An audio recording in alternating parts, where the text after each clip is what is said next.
This government meeting is brought to you by Eastworks and our local cable subscribers.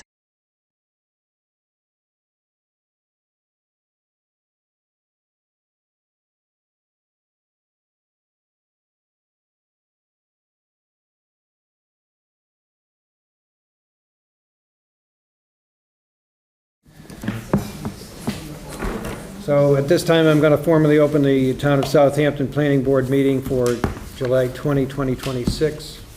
And I have a quorum present.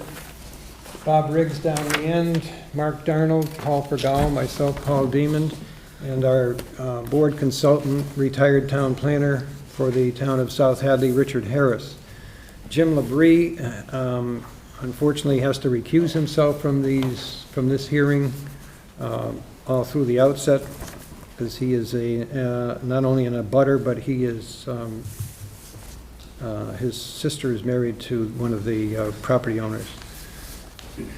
Before we start the public hearing on the Pleasant Street project, we have a little bit of housekeeping to do here for Matthew Gabrilov. Matthew, where are you?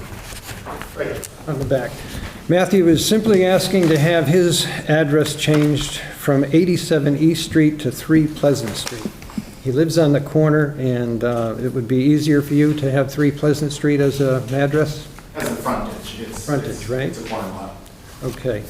So, without further ado, has anybody got any questions or comments to make about an address change? No. Do I have a motion to change the address from 87 East to 3 Pleasant Street? So moved. Is that Bob or Mark? Mark. Do I have a second? Second. Motion made by Mark, seconded by Paul. All in favor? Aye. Aye. I told you that would be painless, Matthew. Thank you. So, I will forward that to the assessors, and they'll take care of it for you. Welcome to Pleasant Street. Yeah, you may want to stick around. Without further ado, we can start with the main agenda here this evening. We have an application from Manhan LLC, Manhan River LLC, for a 5.4 megawatt DC agrivoltaic solar development with BESS storage located at 43 and 53 Pleasant Street, map 2520 and 2423D. And I'm also reading from the legal announcement that was published in the Daily Hampshire Gazette on July 6th and July 13th. This is subject to the provisions of Section 275, 7.2 in the Water Supply Protection District, Section 275, 7.6 of the Solar Electric Generating Facilities Bylaw, and Article 9, Site Plan Review, and Chapter 227, Stormwater Management and Erosion Control of the Town of Southampton, Zoning and General Bylaws. A copy of the application was available at the Town Clerk's office or by emailing the Planning Board at townofsouthampton.org. And again, it was published July 6th, July 13th. The abutters have been notified to my knowledge. And do we have green cards? Thank you. Very good. And also, I'd like to let everybody know that in addition to the abutters, if you don't already know this, each town that abuts Southampton, which means Easthampton, Holyoke, Westfield, Huntington, Westhampton, and Montgomery, are all notified of any site plan, special permits type of thing when it comes to these notifications. Also, the Pioneer Valley Planning Commission and the Mass Housing and Community Development.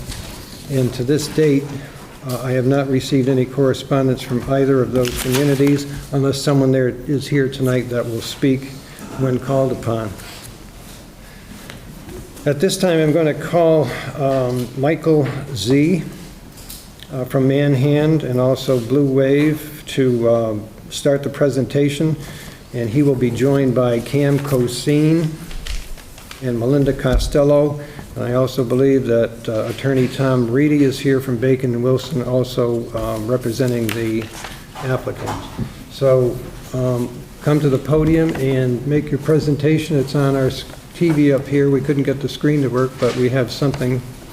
So please proceed. Thank you. So, introduce myself, Mike Z, on behalf of the applicant, Manhattan River, project director at Blue Wave. Paul introduced the project team, but just to state it again so folks are aware, for anyone who may speak on behalf of Manhattan River tonight. Bree Mueller, project analyst at Blue Wave. Linda Costello, Weston Sampson, civil engineer for the project. Cam Gozine, Weston Sampson, civil engineer for the project. And then Tom Reedy, Bacon Wilson, Blue Wave's permitting counsel tonight.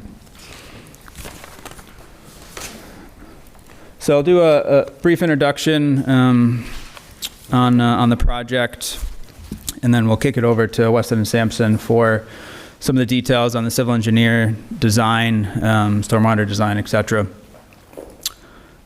Some folks in the room probably have already heard a bit of this. I gave a similar presentation during the Conservation Commission permitting several months ago. But for folks who haven't, Blue Wave, we're a Boston-based company founded in 2010. Over 100 megawatts of solar and storage projects operating and in construction.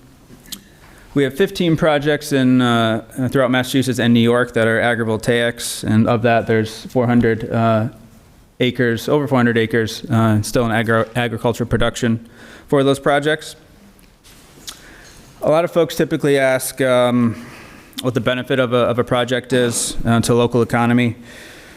Of our projects operating, there's over $2 million in annual kind of payments that are being made by Blue Wave. Of that is pilot agreements, payment in lieu of taxes that we have with towns, which is annual tax payment when a project is operating, paid to the town, local economy there. And then we have our landowner lease payments made to landowners, as well as if it's agrivoltaics, it'd be farmer agreements that we have, payments made to farmers.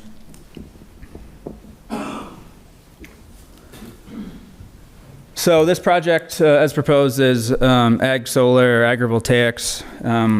I'll touch on the design of how that's a little bit different. There'll be a few photos here that you'll be able to see. So the solar design has it so that farming can continue within the array. Panels are, as proposed here for this project, elevated at 10-foot height as a single axis tracker. And then it's spaced out from panel edge to panel edge, 18 feet. And this allows people, animals, tractors to continue to work the field. When I say panel edge to panel edge, if you can see the red dot here, so it'd be from this panel edge to that panel edge. So this span right here is approximately 18 feet. At minimum, that's what our design says. And for a couple other photos, as you can see, this is approximately 18 feet in width. You can see a tractor being able to maneuver in there. The photo on the left, you can see as a single axis tracker. Modules for a project will face the east in the morning and follow the sun throughout the day. So they'll rotate approximately up to 60 degrees. When they're flat around noontime, they'll be at that 10-foot height, horizontally stowed. When they're rotating, the highest point of the panel, as you can see in this part, approximately 13 feet. At the lowest edge, it's approximately 7 feet. As an agrivoltaic project in Massachusetts, when a project's operating, there's annual reporting that goes to MDAR, Massachusetts Department of Agriculture, as well as DOER, the Department of Energy Resources, to show that agriculture production and compliance under the SMART program as an ag solar project continues to happen. So that's annual reporting when the project is operating. Prior to that, there's an application process that every project has to go through, MDAR reviews, DOER reviews, as a qualification to meet an ag solar regulation under the state that we do for each project. So Blue Wave's partnering with Ron and Stephen Bashista as the farmer for this project. They're the landowners and historical farmers. I could speak a little bit of why the Bashistas want to do it, but if I want to invite Ron up quickly, just in brief, he can share, why his farm is interested in agrivoltaics.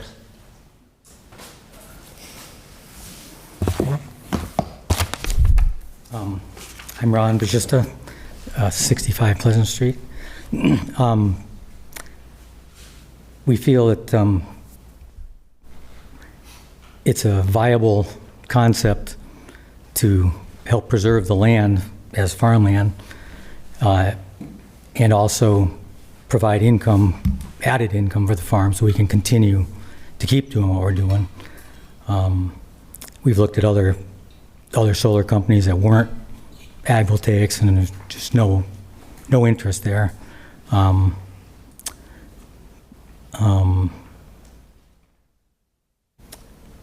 Sorry, I'm not good in front of groups or speaking, but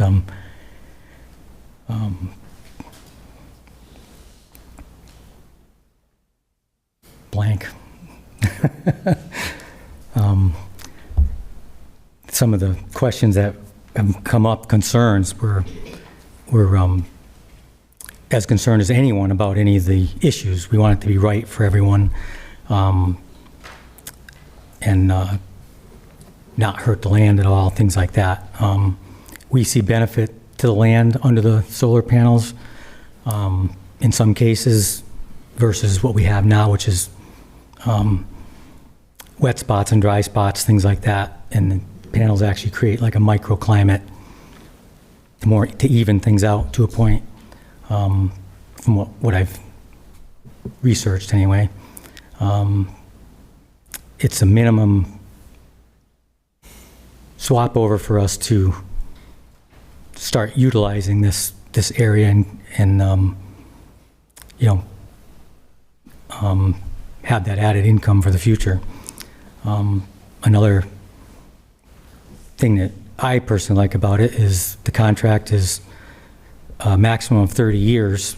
If the panels are no longer viable, it's gone, and it's all arranged through the contract or the permit, I believe, is that what it's called, application.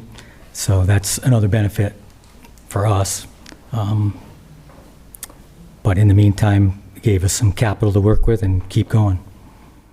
I'm sure there's other questions, but I can't think of them, can't answer them. So, thank you. Thank you. Thank you.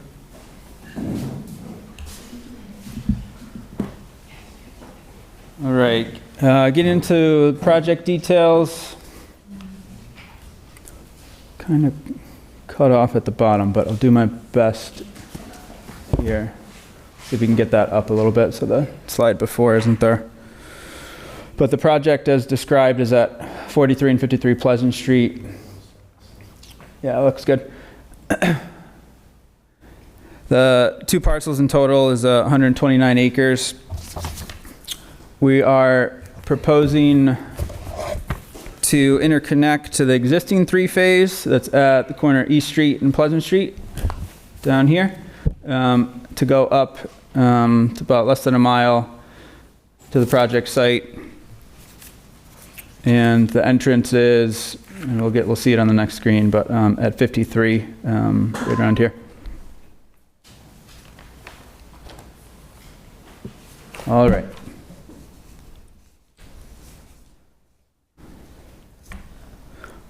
So as described, the project of that 129 acres, project area is about 40 acres of that within the fence that is proposed.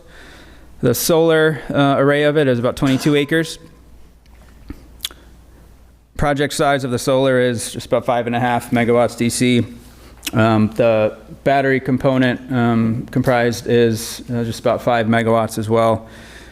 The equipment pads, there's rectangle right here, as well as right here. There's two of them proposed. Make up just about 1/4 of an acre. And then our proposed battery storage are located at said equipment pads. Those containers, we're proposing up to 4 self-contained battery containers. For comparison in size, that's roughly 4 parking spaces. and that makes up just about 640 square feet. Again, they will be located at the 2 proposed equipment pads here.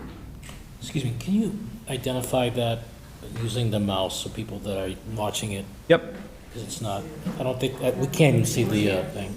got you. So this is the one equipment pad, and this is the second equipment pad that he was referring to. Yep. Can you use your mouse for the people that are using the video conference, or not the video conference, but the televised portion, so they can see On the it? laptop. Thanks, Melinda. Yeah, so here's the southern equipment pad, and here's the northern equipment pad.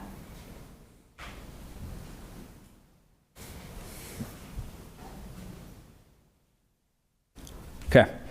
I guess while you're there, real quick, probably the one to highlight is just where the proposed access road is going. You can see Pleasant Street there, and that's right next to, just north of the existing 53 Pleasant Street entrance.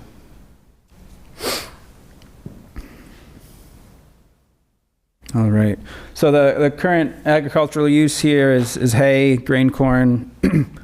There's a compost area as well as area for cattle grazing. The proposed dual use or agrivoltaic purpose for this in the first 3 years is continuing hay and compost, again compost in about 2 acres, and then potential for continuing grain, corn, and grazing after that 3 years. And Blue Wave as would be owner operator of this project. We leave the farming to the farmer and to their discretion of what they'd like to do for the farming as during the life of the project. So those are the highlights on the solar portion and the ag portion. I want to touch briefly on some common questions that we get from a battery storage perspective and why it's being proposed with the project. In short, it's encouraged under the SMART program when there's a solar project to include a battery energy storage. This is due to economic benefits by it helps optimize electric grid operations, reduce the cost of meeting peak demands, helps avoid need for additional transmission and distribution investments, and helps balance the electric grid. So the battery energy storage will absorb and store electricity generated by the solar project when in operation, and then discharge it, the electricity later, during peak demand. So what we have proposed for the battery technology is lithium iron phosphate, or LFP is the acronym for it. The proposed manufacturer that at the current time that we've provided in our application, as illustrative, subject to change prior to any building permit, the company is E-Storage, and the product is the SolBank 3.0. That's an LFP technology. It, as described in the application, follows all applicable NFPA or National Fire Protection Association safety codes. In our application, Appendix K and L, we provided draft hazard mitigation analysis and an emergency response plan that was completed by one of Blue Wave's consultants, Fire Risk Alliance. That hazard mitigation analysis shows, as proposed, the battery energy storage of the SolBank 3.0 meets performance criteria outlined in the NFPA code 855. We also, FRA also notes in there the review of the UL certification testing that the SolBank 3.0 had done and completed. And the highlight of that certification shows that the technology doesn't create a thermal runaway event or any propagation, and that's typical for that battery technology, which is the lithium iron phosphate. With that, I would like to kick it over to Cam, Leston Sampson, to highlight and just touch on some other pieces of the design at this time. Thank you.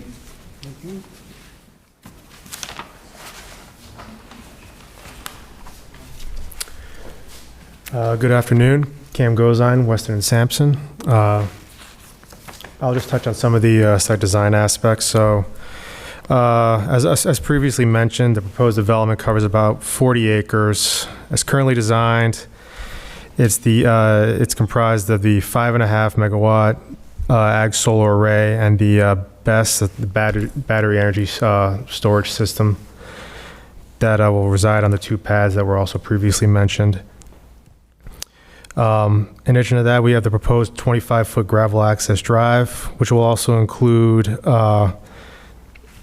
improvements to the existing gravel drive coming off of Pleasant Street. Just to note, as part of this project, there's no tree clearing proposed. Site grading is limited to the pads, the 2 pads, the north pad, the south pad, as well as the western portion of the proposed 25-foot gravel access road.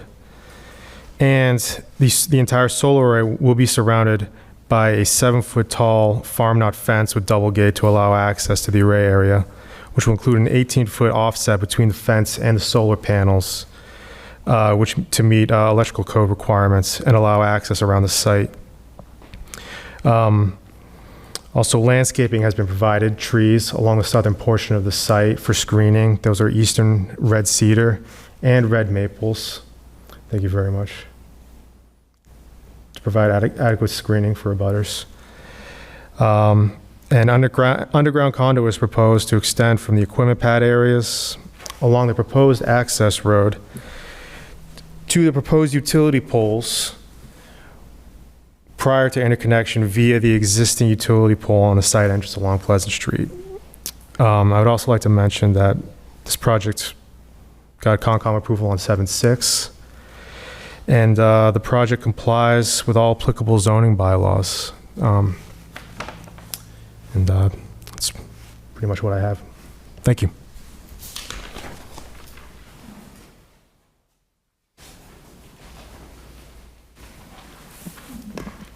At this time, I'm going to ask, is that all that you're presenting at this point? Okay. Questions from the board at this point before I open it to the public? If it's appropriate now to go into the details of some of the submission information, like a drainage report or things of that nature. Yeah, that was provided. Can you repeat that? Some questions regarding the drainage report and drainage calculations. Sorry, say that again. Yeah, question regarding the HydroCAD calculations. Yeah, and one of the things I noticed that the total area didn't change and the time of concentrations didn't change. And the curve numbers didn't change. It was, I don't know, there's an infinitesimal change in the overall area. But what I did notice in the calculation, it stated that you had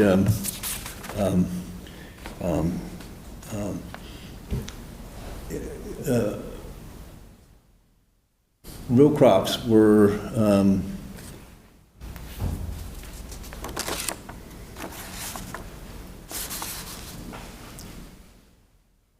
row crops for 18 acres, and then in the pre and post, so there's not any change in row crops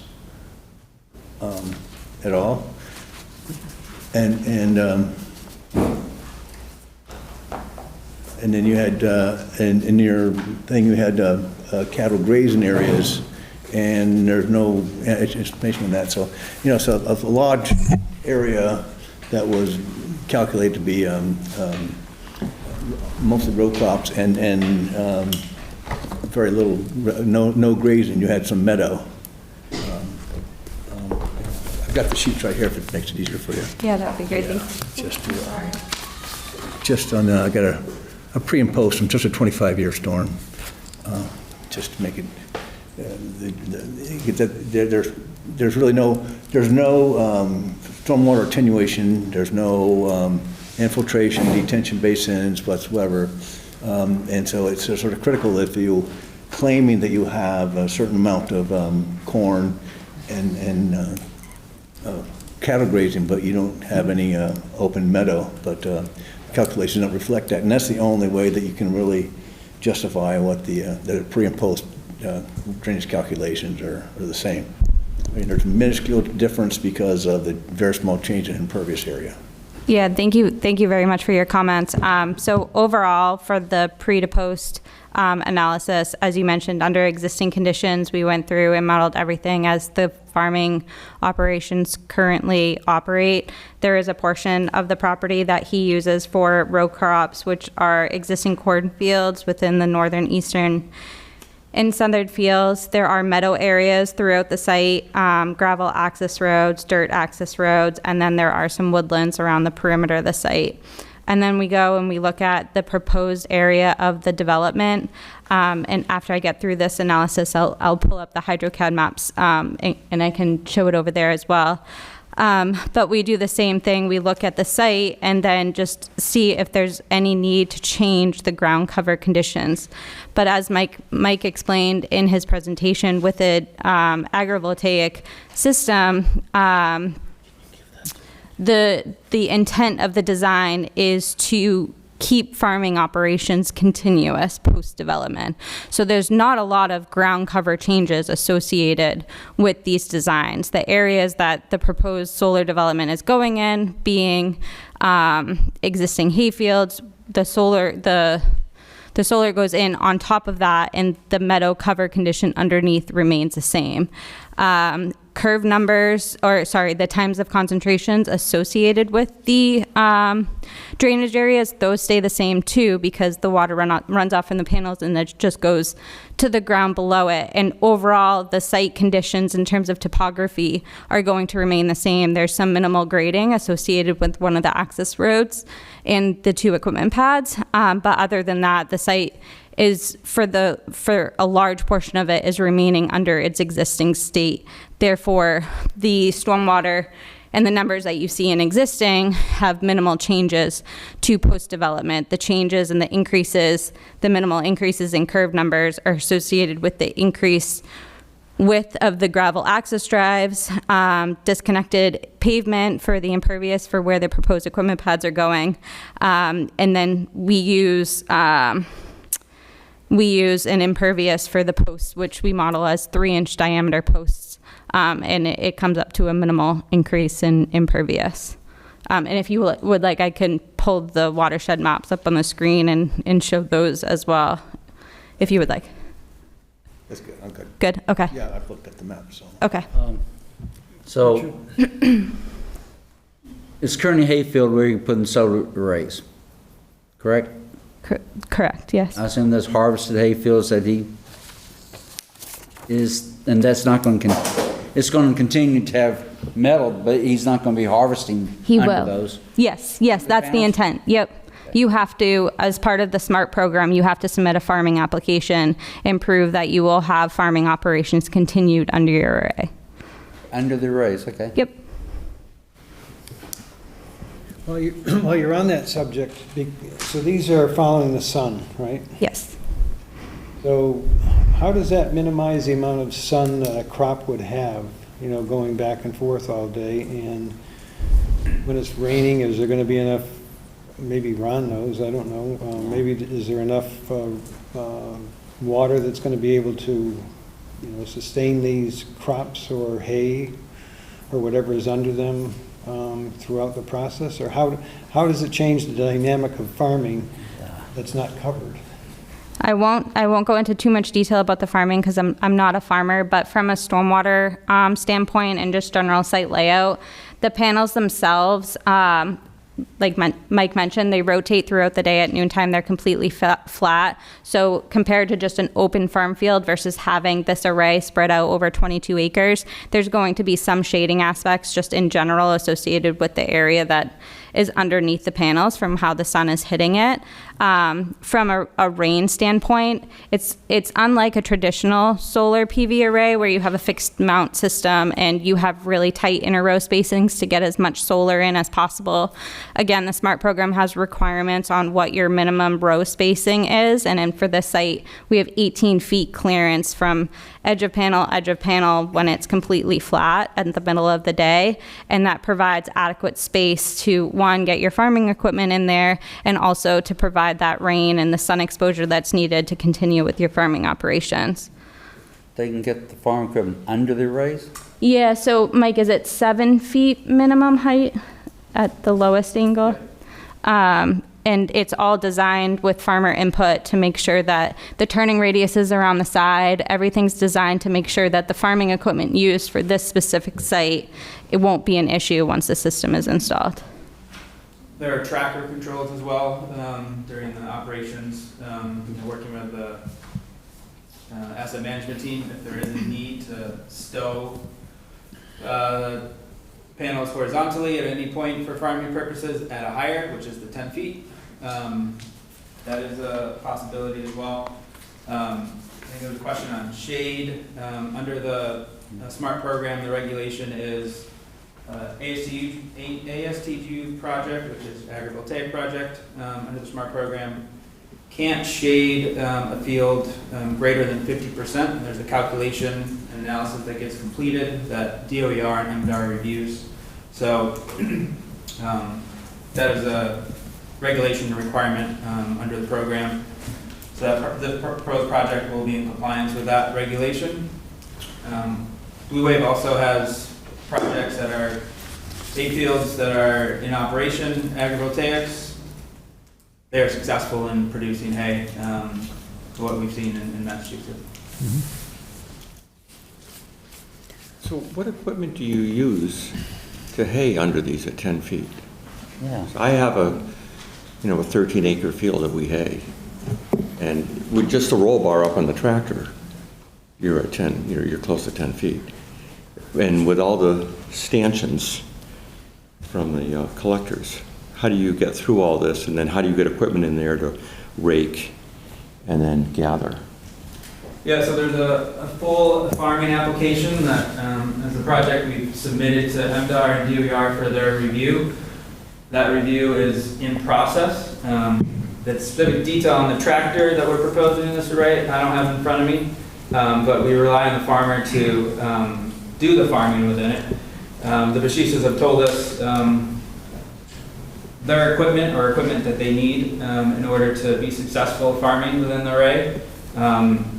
That will be confirmed by MDR and DOER in the review. The specific question on how it will be done, I'll look at the plan, or if Ron has that data point on top of his head. I can speak for a minute. He can speak to it if you'd like. So when we came up with all this, we were asked about what we're going to be using, and we want to use all our existing equipment. We're welcome to get newer equipment if we have to, or need to, or when the time comes. But it's designed now, the tractors we have, with the offset mower, you can go down one side of the array mowing close to the other post at any height, 7 feet, 10 feet. You can't come down the other side because they would be down. But the way we mow and the product we harvest is silage bales. So usually all we do is mow it. There's no tethering, no raking. Sometimes on a wet application, you may tether it and let it wilt a little bit before you bale it. But it's not the same as having to spread it all out, dry it, rake it, then go in and bale it. So you're just cutting it and baling it? Cutting it, let it sit, and then bale it. Okay. Yeah, which is what we've been doing since 1985, I think. Okay. I have a question, Melinda, maybe, or whoever is, regarding your safety on the equipment. Do you have, is there detection there prior to any event happening, a fire or heat or anything like that? Is there like a pre-control that will send you signals that there's something might go awry in the battery or energy storage? So your question is specific to the battery? Yes, yes. Yes, there are monitoring and controls in place. I believe they're described in the hazard mitigation analysis with emergency response plan, which we provide in the appendix. I can get you the exact page, but yes, to answer your question, there are controls in place. When operating, they are monitored 24/7 by an asset management team. If there's a notification of a control or an alarm going off, that team will get notified. It's under NFPA code as well to notify local authorities, within I think it's under 3 minutes or under a minute. It usually happens pretty quickly as well. There's got a robo dial that happens with certain controls or alarms that go off to notify the various parties, and that occurs too. Are there suppression systems involved with the units of any sort? Yeah, this is noted in the hazard mitigation analysis. Yep. This is on page 9, Solvang 3. It's optional, aerosol suppression systems. As proposed, the cabinets in our HMA is noted here, will not be equipped with with said optional fire suppression system. Do they have? Will not be equipped. Correct. So they will not have suppression systems. So what does that mean? You let them burn out? Yeah, it's noted in the HMA here, kind of the operating procedure of it. As noted, they're UL certified not to propagate if they're in the rare instance of a fire. So the actions taken, again, are noted in here, is to let said cell that may have an issue, a burnout, and there's protocols in place in the emergency response plan for the fire department to follow, monitor, and make sure that said cell burns out, and the burnout, the gases dissipate. Do they have condensation monitors? I'd have to double check that one to confirm and get back to you. So just curious on the suppression issue. So reading your application, it states that water seems to be the best. But wouldn't it still make sense to have a water suppression system in addition to waiting for the fire department? Water is, so let me pull that page up. Water is not the best, again, source in a fire event. You do not, it's recommended here not to put water on a cell that is on fire. It's recommended to let it burn out. It has. Are you in Appendix K? Page. Emergency response plan? I believe so.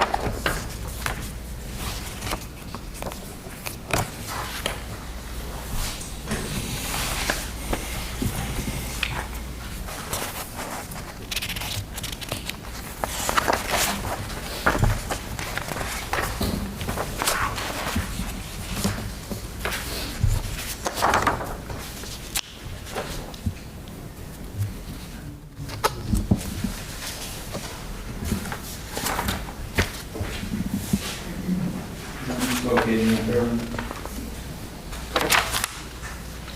Page 8.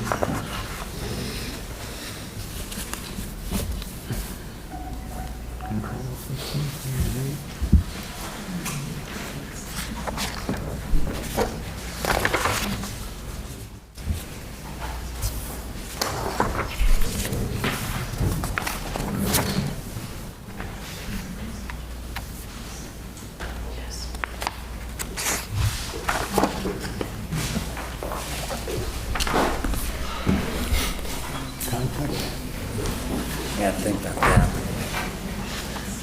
Could be. What are the odds? They're working for you, they're working for us.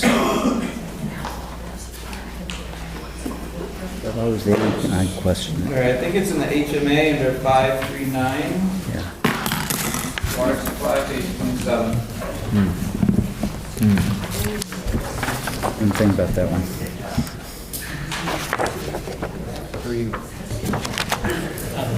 So on page 28, note typical fast firefighting response procedures do not require or recommend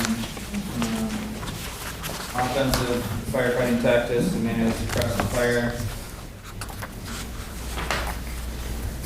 There's UL testing showing no propagation, and that was without a fire suppression system installed or manual fire suppression via hose lines.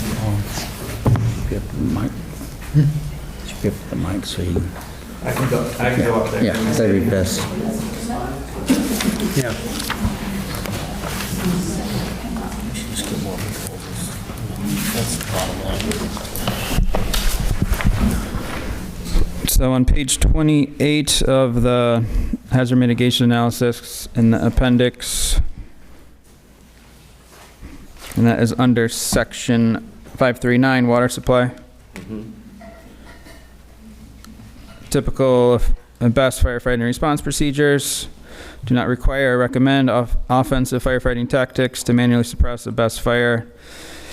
The UL 9540A unit level testing demonstrating that a fire will not spread from module to module within the cabinet. So this result was without a fire suppression system installed in said Solbank 3 cabinet and without manual fire suppression via hose lines. So with LFP technology, as proposed here, it's recommended not to put water on any burning cell because it does not propagate, and it's safest to let it burn out. I don't believe the fire chief is here tonight. Is the fire chief here? He was at one of our meetings prior when we were drawing up a draft for the new zoning proposal, and I remember him distinctly saying when someone asked that question that he said it would burn out. They would not use water. As part of the application too, I believe the fire chief has seen the full documentation here. I don't know if he gave any response to the board. From him, no. Okay. As a courtesy for everyone here, if you're referencing an acronym, please spell it out, and sure. Not everybody knows what it means. Yes. Is there an acronym you'd like me to? There's a few, but okay. NFPA. Well, NFPA. Yeah. So National Fire Protection Association. We referenced HMA before. Yep. So hazard mitigation analysis. Yeah. It's not hot mix asphalt. Could I ask you, on your pads for the best storage, what kind of pads are you pouring, and how many layers of containment do you have in the event of a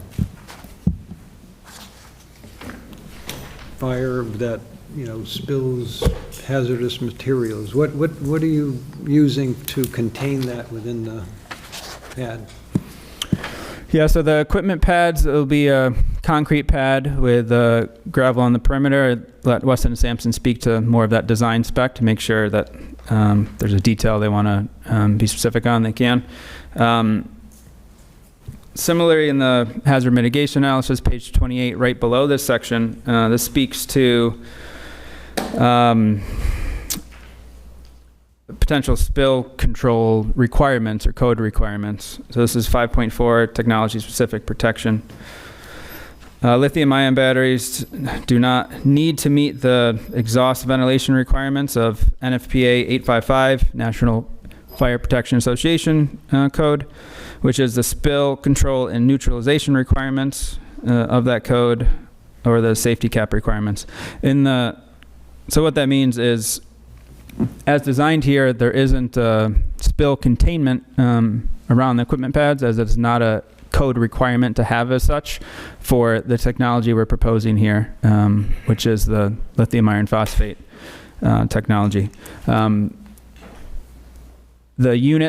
battery units are, I can show a photo if helpful. It is on the main pages of our appendix for the hazard mitigation analysis and the emergency response plan. It is a self-contained unit, hermetically sealed. The code does not require spill control because of the nature of the technology and the design. Everything is self-contained in the battery container. And Melinda is pulling up a photo of the unit. You can even stop on one of those. So you're saying there will be no evidence of any kind of leakage of any type of hazardous material from these whatsoever, from these self-contained units? To my knowledge, there would not be. Self-contained in a container. In the event of a rare event, again, in the rare event there is a fire, if a cell is on fire, it will not propagate to another one. There'll be gases, be off-gassing that would dissipate in the air. There isn't a leak or chemical that comes out of a potential fire event. Given that this facility is over in the aquifer, which is the main purpose and source of contention around here, would you be adverse to putting in another layer of containment of some sort under the pad that you're going to build for this? Just because it's over an aquifer. Would you consider that?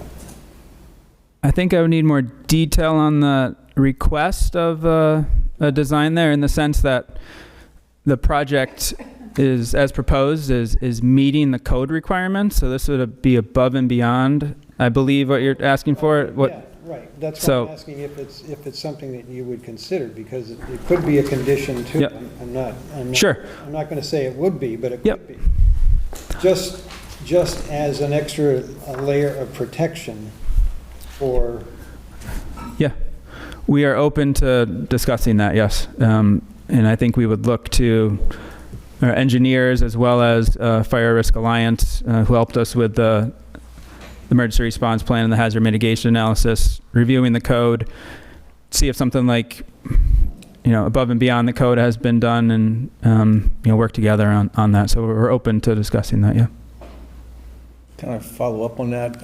Yes, sir. And with Paul's suggestion for extra containment, your transformer's oil-filled transformer, would that, you'd consider also putting a containment for the transformer? That's bio-based. I believe we provided a spec for that under Appendix H, Electrical Plan and Specifications. So since bio-based, I would say no, it would not needed.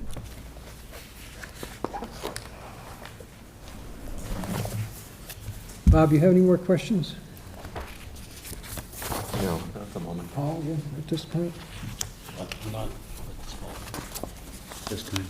All right, at this time, I'm going to open it up to the public, but first I'd like to ask, are there any town or city officials here that are representing your community at all from the notice sent?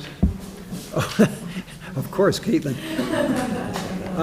Okay, so Caitlin Rooks is here from the Board of Health, so we'll take the town officials first and let the residents follow.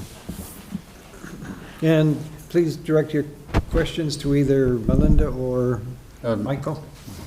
Hi, Caitlin Rooks, Board of Health, 189 College Highway. Appreciate the other board members being here as well. Tried to focus my questions around the scope of the Board of Health, and I have consulted with DEP, who really wanted us to focus on groundwater protection, and I appreciate the fact that several of your questions have been related to groundwater protection. We are requesting that there's safety data sheets provided for all chemicals being stored within the BEST unit, as well as anything that's going to be on site during installation of the project, just to have a better understanding of what type of chemicals, if they're hazardous, are being stored on site. We noticed that in the application it said that there was no hazardous materials on site, and DEP did cite that lithium-ion batteries are not inherently classified as a hazardous material, which was a little surprising to me. But of course, there are considerations in the event of thermal runaway and fire that could potentially expose neighbors to toxic gases. And So part of our, the other thing that I'm curious about, and maybe this is not a question for tonight, is what our true understanding of emergency plans are for both Southampton as well as our emergency response partners. We rely heavily on mutual aid, and so I would like to just advocate for there to be a better understanding of our emergency response protocols or procedures related to this project, and make sure that we are not going to put our firefighters at undue risk of harm because of a lack of understanding, a lack of planning, lack of training. Again, that's a town question. I did have a question about the risk of, thermal runway, and, while we say that fires are rare, one of my questions was, are there any trees or things that might surrounding the area that might be at risk for compromising a BESS unit? As an example, I had 2 trees fall in the past 3 weeks in my property, so I was just curious if there is a risk of a tree potentially falling on this BESS unit, and I didn't know if anyone would be able to answer that.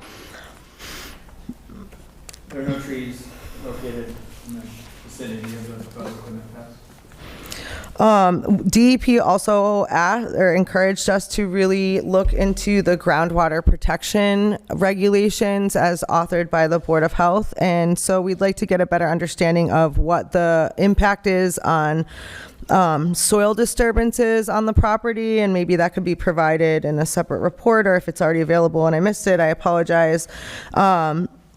But groundwater protection, of course, is a big concern of the Board of Health, and risk for compromising wells. So I got a report of wells that are surrounding on Pleasant Street, Gun Road, and East Street, and a majority of those properties are reliant on wells. So I just want to name the concern about risk of compromise to the water supply, and really make sure that we're complying with our existing groundwater protection regulations. I know that it mentions protection within the water supply district, but I just want to make sure that we're collaborating together to make sure that we are adhering to all of our existing groundwater protection regulations, and acknowledge that the existing stormwater management plan that's identified in the planning board application acknowledges stormwater management, but also doesn't elaborate or include information specifically around fire containment activities. And I understand that there's best practice to not apply water in a fire, but I don't understand, if fire suppression is not going to be applied, what the risk of is of compromised air quality, as well as the risk of compromise to the neighboring wells or groundwater contamination is with this project. And I just didn't know if anyone could speak to the risks inherent to installing a BESS system over this, and just wanted to go back to, while it is best practice to install a BESS system, per Mike C's reports, just want to acknowledge the risk as it compares to all of the neighboring properties with this BESS installation, and just ask the question if it's feasible to consider a BESS-less system, because it would have a substantially less risk of compromise to the water supply. And so I just want to name that, because that's one of the main concerns that have been reported by neighbors. And while it may be revenue generating, I also just want to acknowledge that the boundaries of this project, as it could impact the water supply, would not exist just on 43 and 53 Pleasant Street, but could also really have a pretty widespread impact on neighbors. And one of my other questions was cost of remediation post-incident. So while the decommissioning bond that was submitted accounts for, at the end of life, this project being removed, it was unclear to me what assurances there would be if there was some sort of incident, a fire or something that required for equipment to be removed that was outside of the standard expectations of like what's identified in the plan, and if there was any sort of environmental monitoring, including air quality or water quality, who would be responsible for those costs, and how they would be carried out to make sure that the neighbors we're taking into consideration with any significant incident. As you all know, this is really taking place over the aquifer and Zone 2 water protection area, and so it's really important to us that we are adhering to the groundwater protection bylaws and making sure that we're thinking about our the neighbors' water supply. One last question that I want to ask now is, in the plan, it identified a 52 decibel baseline noise level. 52 decibels is the equivalent on College Highway if I'm sitting back at my house of a car driving by. And so I want to understand how the noise study was conducted, and if it was conducted at different times of day and night and during different times of the year. I have not been able to replicate a consistent noise level of 52 decibels, especially at night. And as maybe you know, maybe you don't, but noise considerations would fall under noisome trade regulations that the Board of Health is expected to uphold. And so my hope is that if we are going to use a baseline noise level of 52 decibels, that let me explain. That would allow for the system to operate at 10 decibels higher, which is 62 decibels. And again, that's a pretty loud noise level. And again, thinking about the neighbors, I just want to make sure that if we're using a 52 decibel noise level, that that's a reasonable number to start with, and just to make sure that we are understanding the noise from this project and how it might impact neighbors. The other question I had about noise was, will tonal noise be produced? And if there is noise complaints, which is certainly reasonable, if there's a 52 decibel noise level, which would allow for 62 decibels during normal operations, what mitigation strategies would be applied if there are decibel levels that are higher than what the regulations allow? And I'll start there. Thank you. Did you get all that? I think so. Thank you for the questions. I will address, I think, 3 of the points, and I'll ask Weston and Sampson to address 2 others here. The first, so the emergency response plan that we included in our application is a draft emergency response plan, where we know that needs to be finalized prior to the project. I think getting its building permit, starting construction, and operating, obviously. We're totally open to having a condition for this project, if approved, to work with the fire department, Board of Health, any emergency response management committees with the town, collaborate on that together to finalize that plan. So all departments that need to be aware of it and know what goes in there, and agreement amongst that. So just want to note that. Open to making sure that that gets done with collaboration across the town and the various departments. There's a question regarding decommissioning, but in the event of an issue, the project, it wasn't a part of the application package, but any project that we have, there will be insurance, required as us as a owner and operator. We can provide a certificate of insurance to show liability coverage or whatnot in the event of something needed to be done to ensure that happens and it gets remediated. There was a note on fire suppression again, and I just want to clarify some additional detail. In the hazard mitigation analysis on page 27, which is, again, in Appendix L, Section 5.38. In brief, the NFPA, National Fire Protection Association, code number 855, requires automatic fire suppression to be installed in rooms and areas within buildings and walk-in units containing energy storage. The Solbank 3 is a best style that is unoccupable with all internal components accessible via exterior doors. So it's not being installed inside a room or within a building, and therefore what we have proposed here does not meet that code requirement to have fire suppression systems in it, and as such, the site design complies with the fire suppression system requirements because of that code. And I will have Weston and Sampson address, there's a question on soil disturbance, stormwater, as well as the noise levels. Thank you. Caitlin, was that everything that you had? Just the SDS sheets for any sort of chemicals or hazardous materials that would be stored either during installation or on the property as part of this lithium-ion BESS system. Before we go to Mr. Sampson, the insurance. Yes.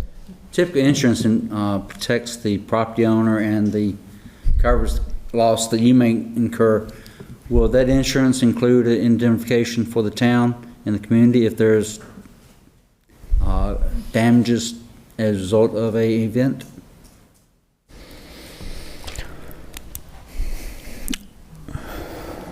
I'm looking at my permitting counsel to confirm, because I don't know the answer off the top of my head, and not to kick the can down the road, but what is, if I'd look for Tom Reedy to address what is typical.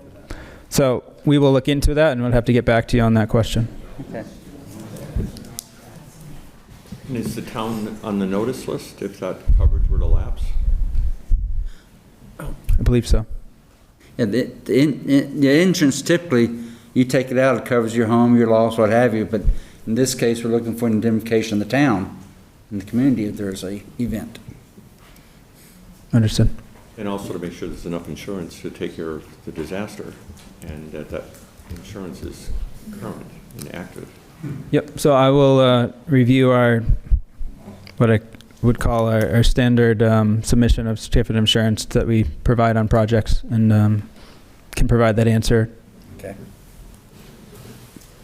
All right, thank you. We'll let the public come forward now. Oh, sorry.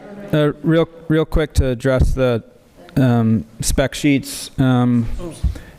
I'm sorry, go ahead. So yeah, those haven't been provided because we haven't finalized any equipment. What we've are proposing, right, is, or for illustrative purposes, we provided spec sheets and whatnot for module, the battery, containers, transformer, and we're open and would agree to providing all safety data sheets for all the equipment when that is finalized, as part of, prior to building permit application to planning board, board of health, and building inspector for the review on that. So that, I think that addresses that one. I'll kick it to Weston and Sampson for the soil disturbance, stormwater, and the noise level questions. Yeah, thank you.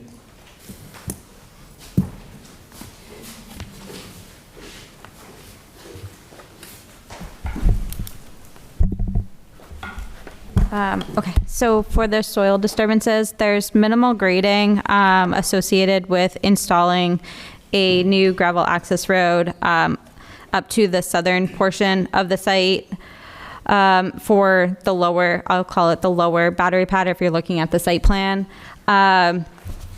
There's minimal cut associated with that gravel access road, and then in terms of installation for the equipment pads, again, there'll be minimal excavation just to get a layer of gravel down for the base, and then the equipment pads will be built up above that. And then the foundations for the array itself will just be driven in place. No excavation is proposed associated with that. For the noise study, just to provide some additional clarification, going back to the analysis that was included with the application. So we did some ambient noise analysis during the middle of the day, and those values measured at the property lines for the parcel closest to each of the equipment pads were an average of 52 decibels. The reference sheet that we have associated with 52 decibels is less than a conversation, like a normal conversation with background noise. We do have reference for the guide that we provide for traffic anywhere between 70 and 85 decibels.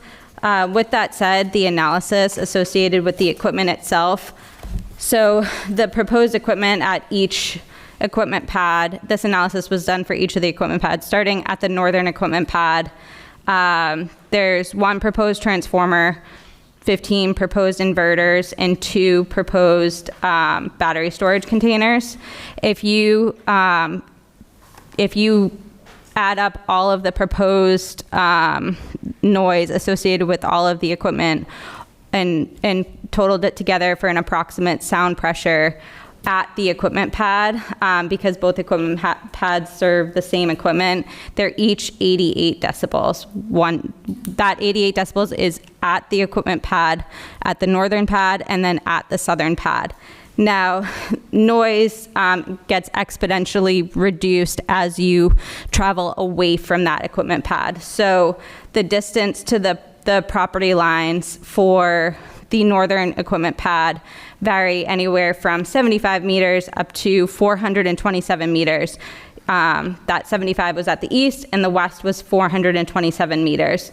So if you calculate out what that suppressed noise is traveling away from your equipment pad at your property line, the closest is 39 decibels, and the furthest away at that western point was 23 decibels. And within all of these calculations, it's not an exact science, so we do provide what we call a factor of safety. So we add in 5 additional decibels into these numbers just to protect the calculations and to provide some buffer. So that includes an additional 5 decibels of added noise. So we're well below that 10 decibel increase. We're still less than 10 decibels from what the ambient noise is measured at the property lines during the time of the study. So the 23 and 39, that was at the north, and then the south equipment pad, those distances were a little bit larger. The shortest distance was 193 meters, and the longest distance was 321 meters. For the south pad, the approximate noise levels at that eastern property line was 30 decibels, and at the west, the longest distance was 26 decibels. Again, well below the average noise level measured at the property line during the time of the study. And that was conducted during the day? During the daytime, correct. Okay, so, I don't need to speak out of turn, but I would request that those noise levels be assessed at different times throughout the night, because I have never been able to replicate a noise level of 52 decibels anytime that wasn't cars driving by my house during the day. This is a very rural site. I mean, at night, everything changes. This isn't a city environment where there's always ambient noise around. You can hear a pin drop on Pleasant Street at night. I'll add that it's, I'd say, not uncommon to have as a condition, we've completed a analysis of a, potential operating, but we can complete another pre-construct, I'd say have as a condition for the project, if approved, to complete a daytime, nighttime pre-construction analysis, noise analysis, and then after construction, when operating, post-construction analysis, daytime, nighttime, to ensure compliance with Mass DEP noise standards, and if it does not meet said standards, to have as a condition to implement noise barriers, etc., so that it is in compliance with Mass DEP standards. What would that be? What would noise barrier look like? What would that be? And yeah, is that another visual impact? Typically, so it will depend on the post-construction noise analysis and what may be causing that, of where said noise barrier could be installed. Typically, it's at the equipment pad. So at the locations there, on top of the equipment pad, to provide a barrier by an inverter, per se, by the inverters per se. And that can be, designed. There's different materials of what noise barriers can be. I think it ranges from wood, fiberglass, et cetera. There's a lot of different things on the market. So It'd be a wall. Yeah, you could do a wall. You could have additional. Yeah, there's a lot of very different ways you could come up with a noise barrier if needed to make sure it's in compliance with the Mass DEP noise standard. How high is the equipment that generates noise? How tall are they? How tall is the equipment proposed? Yes. At the equipment pad? Yeah. I don't have that in front of me, but we could 4 feet, see if we 5 can feet, check. 6 feet? I think it's probably ranges from 4 feet to 8 feet. We'll get back to you on it, but it's So various. you could theoretically look at an 8-foot high wall with vegetation around it to obscure any visual. Potentially, yeah, yeah. And again, this can all be engineered to ensure compliance with state noise standards. It still allows, you still need to make allowances for safety as well as for access. And ensure safety, yes. Yep. That's no, it's response. Thank you.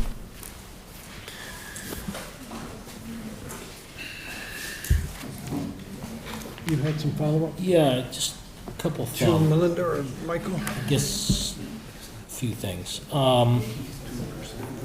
So during the, so let's say once it's operable, who's responsible to maintain the access for emergency vehicles to the site in case of an event?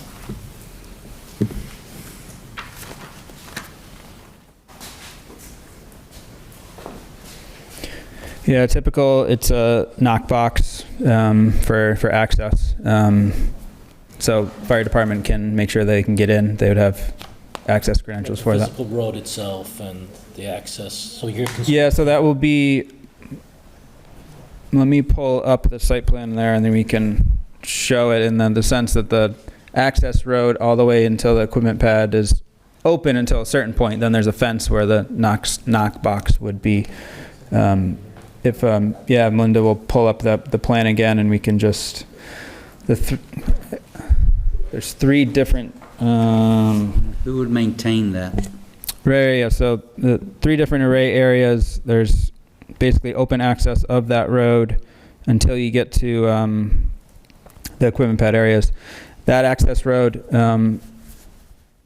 is maintained by owner of the project. So Blue Wave Asset Management Team, O&M has that operations and management plan to ensure access to that. And Melinda has the plan up here. You can see where if you want to use your cursor, you can see approximately where the gates are. But that whole road right there would be open from Pleasant Street until the equipment pads, and then, thank you.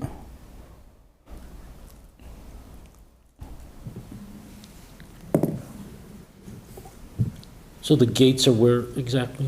Or Yeah, Melinda's highlight them there. The red circles. You can see where the fence line is there, and it'd be a gate to the array there, and the equipment pad area.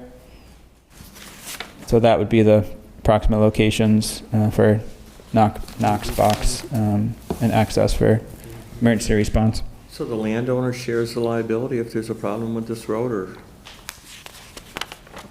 We have landowner, there's agreements in place with the landowner to ensure that, there is access to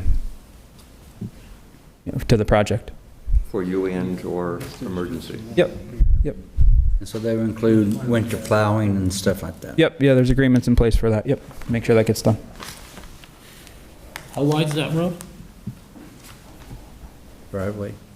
Or driveway? What do you want to call it? 8.5? No, 20? How wide is it? Yeah. 20 feet wide. 20 feet in width, yes. And so that's been modeled for local response vehicles to access? Yes, correct. So we modeled the access road for an aerial fire truck, so a ladder fire truck. So how thick is that road? What was that question? What was that, Bob? How thick is that? What's the depth of that road to support a fire truck? We'll check that 1 second. Mass DEP standard. Mass DEP. That's right, yeah, I think it's, A minimum thickness of 12 inches. And just to expand on that, we do a geotechnical investigation associated with the site, asbestos borings done. And when the final geotech report is put together, the recommendations to align with the final design of the access road are pulled together. Recommended thickness and any fabric proposed underneath the access road is also recommended as Based on soil types and everything. So it could be thicker in some areas and then a minimum of 12 inches? Right, yeah. Okay. going back, it was mentioned that the best practice is not to have a fire truck or the fire emergency response use water, but what if it's a rain event? How do you contain any spillage? And what considerations on the site have you made to basically mitigate any spillovers or containment that might want to, use gravity? Can you describe this scenario, just so I make sure I understand? Is the Let's say sense there's a of fire event or something of that Okay. sort, right? And let's say it's raining. Who knows what the chances are, but let's say that happens. How do you mitigate the potential water runoff that might have some sort of chemicals or things of that sort getting into the ground? So in this scenario, rare instance of a fire, as well as it's raining, I don't have the best practice. I will defer to the fire department on this one, and can also ask our consultant, Fire Risk Alliance, if they've contemplated this scenario and what the best practice would be that they would advise of for said fire department.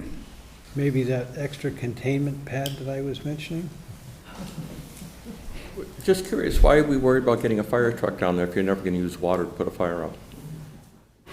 So emergency response, it could be someone's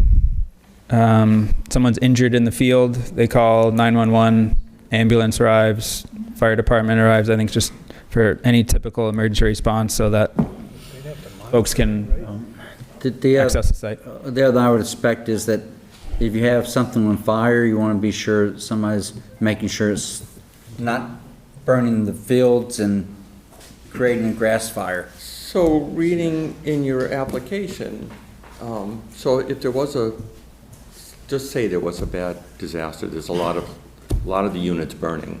I mean, there's also hazmat suits and, there's quite a bit of gear required on the responders' behalf to safely be in the area with this fire, according to this. And still, we would just watch it burn, no matter what's happening? Are you referring to a specific page in the application? I just want to make sure I'm looking at the same thing. No, and I guess I should have made better notes, but in here, you talk about, well, there's preparedness, and somewhere in here it talks about training that would go into, and the risk to emergency response people being near these units if they were burning. Dispel hazardous gas, but not at levels high enough to affect neighbors, but being close to the units.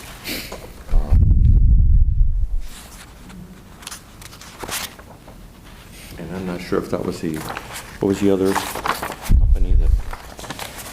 Yeah, so in our emergency response plan that we submitted by Fire Risk Alliance, there is response tactics, recommended PPE, personal protection. Exactly. That is on page 12 of the emergency response plan, section 4.5. So there's some information there. I don't know if that's where your question stems from, or if there's something specific on that one. I guess I don't really have a question. It's just more of a statement. Just trying to understand what actually happens if something goes wrong. Yeah, but it looks like, per that section, page 12, recommended PPE is National Fire Protection Association, Code 1970, firefighting gear, structural firefighting gear, use of self-contained breathing apparatus.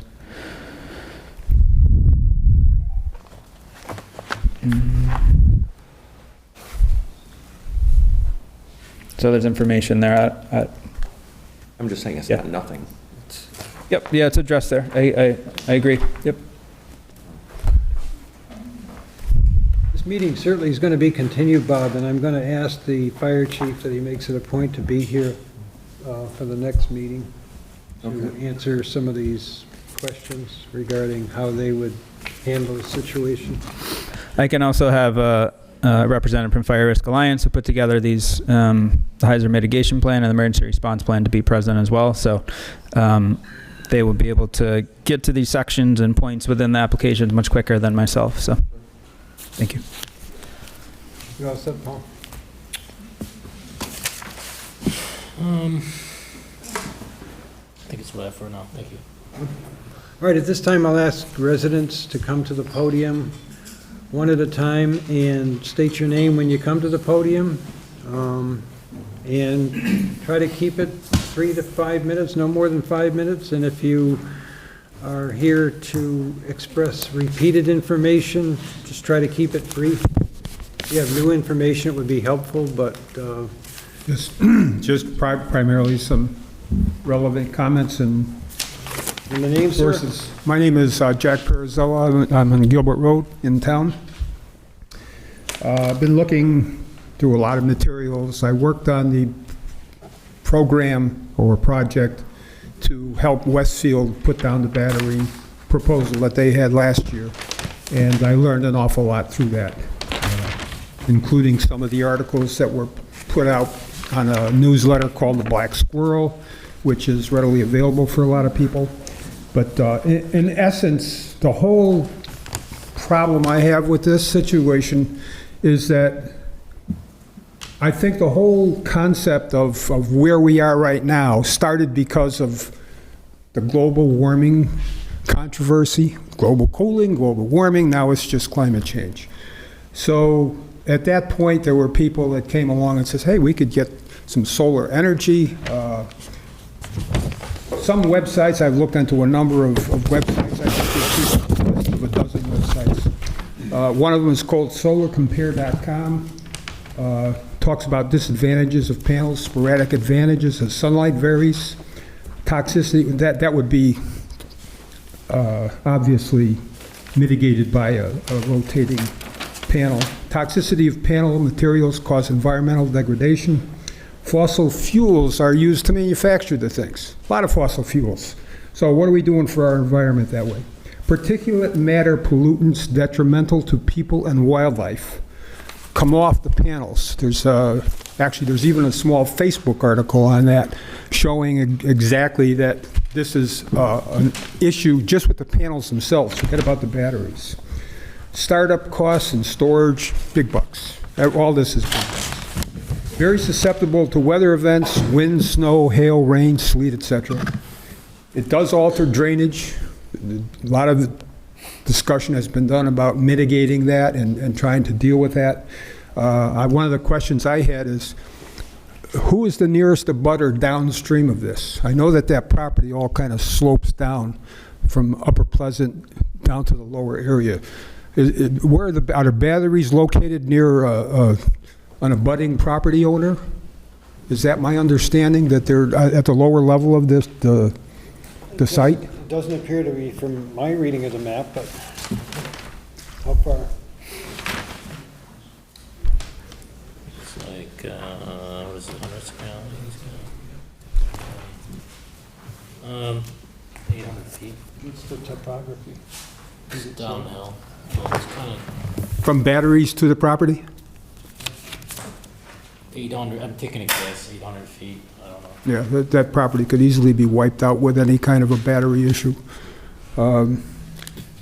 Basically, the whole concept of solar panels, I know there's some research going on right now of, they've got things this big that will do basically the same thing as one panel will do, still in trial and development stages. So it might be a long way off. But the panels themselves they're pretty inefficient. They're somewhat unreliable.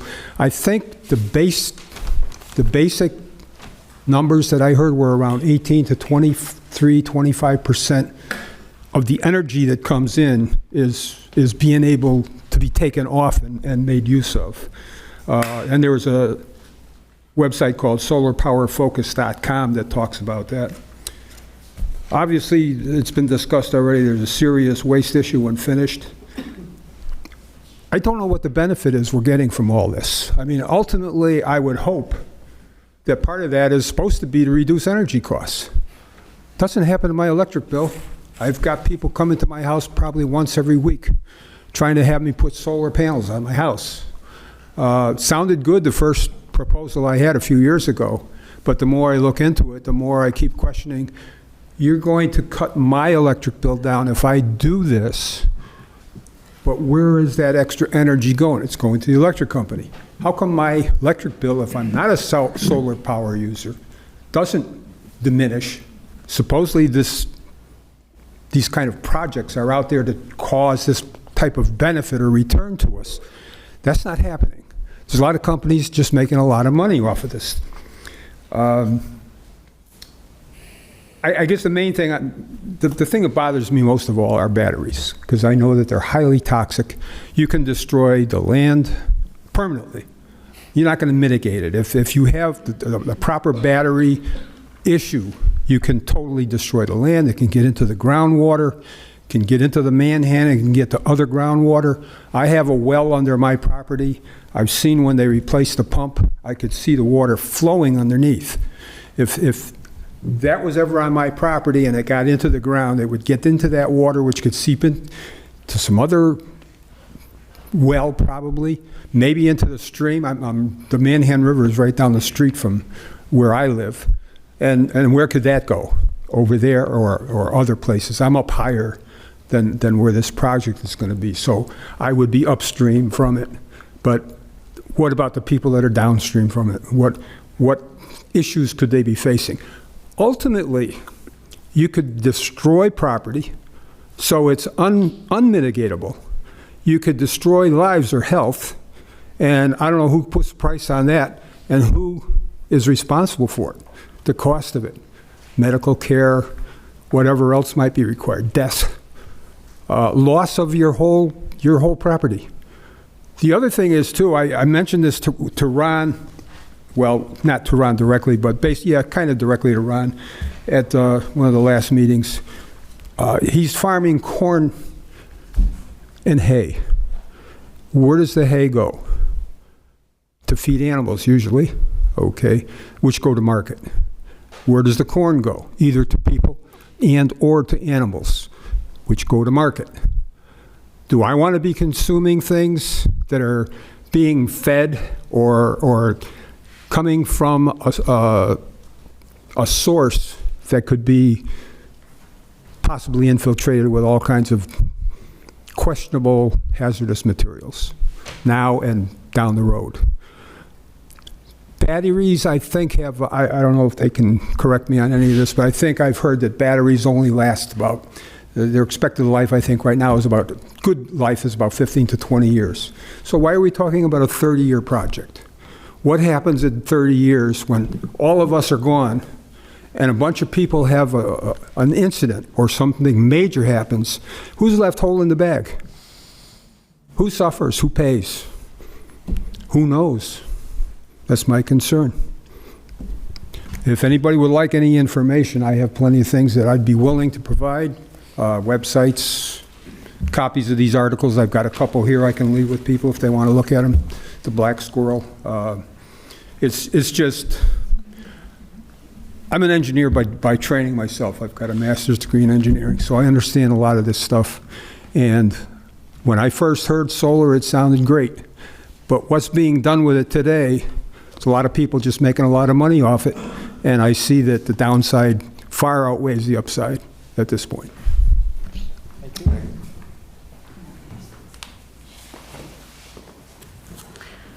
Hi, my name is Kristen Mello. I live at 27 Mosley Ave in Westfield. There are 6 in here, one for each of you and one for the applicant. Normally, I would let Southampton residents speak first, but you asked if there were any elected official in the room, and full disclosure, I'm a city councilor at large in Westfield, and I'm chair of the Natural Resources Committee, but we're off for the summer, so I'm here in my own personal capacity. I'm also the director of Westfield Residents Advocating for Themselves. Made a little bit of a stink about the battery storage in Westfield. So here are 26 multi-part questions that we have curated about the proposal in front of you, with specific page numbers to the document that is online. So if it says page 30 or page 304, that's the document you have on your website. It's not of each separate appendix. So what you'll notice here is that these are just questions of fact. However, since I've been listening tonight, I have another. The first of which is, are we all aware that they are having the official welcoming ceremonies for the F-35s at Barnes in September, which means whatever sound measurements you took are nothing compared to what's going to happen. And so the cumulative sound impact is going to be really important when you look at that.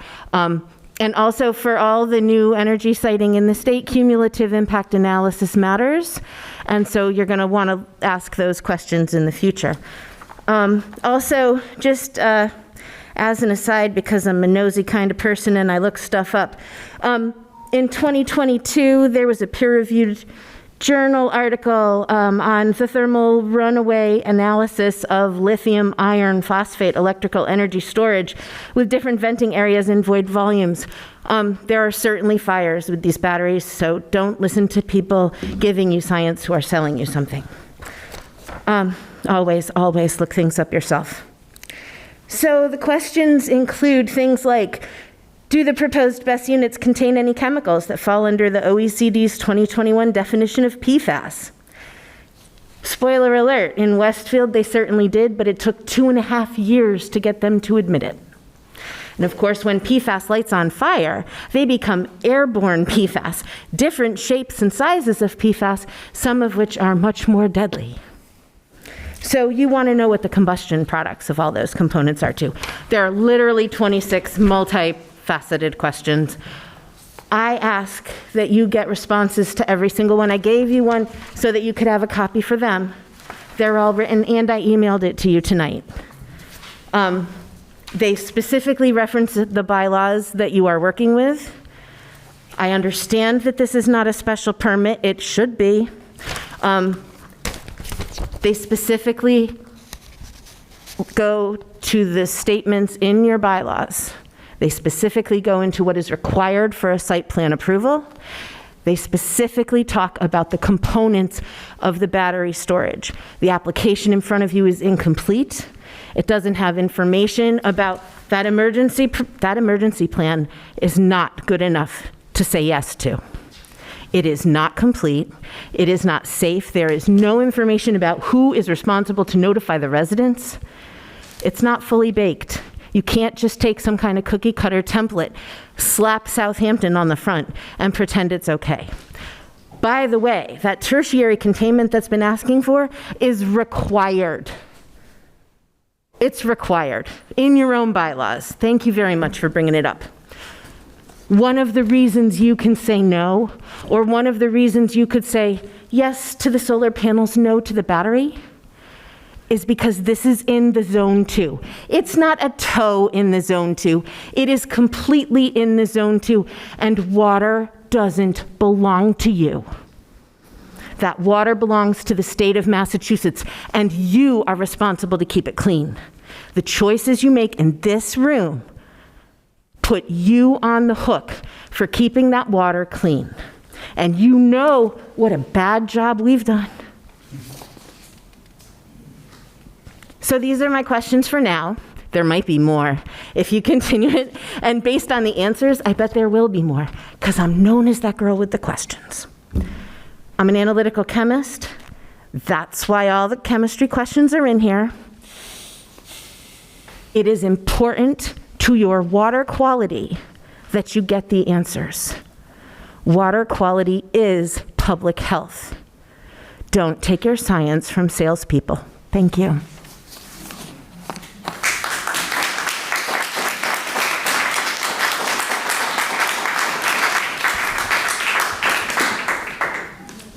Who would like to be next?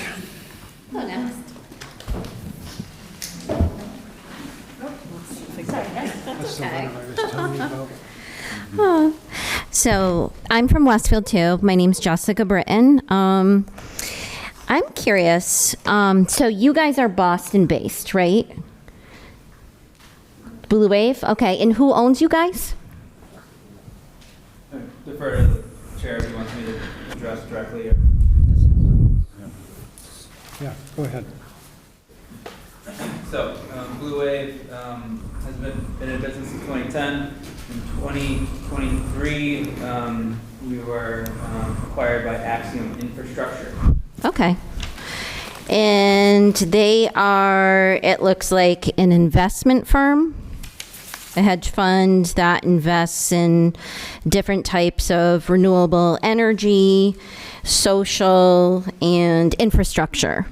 And they're based out of Montreal, and they have locations in New York, London, and they are actually set up with, sorry, I'm looking at my notes.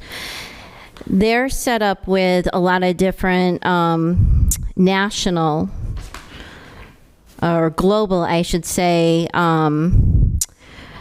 climate requirements. Like they have the Net Zero Asset Managers Initiative and the PSAF, which is the Partnership for Carbon Accounting Financials.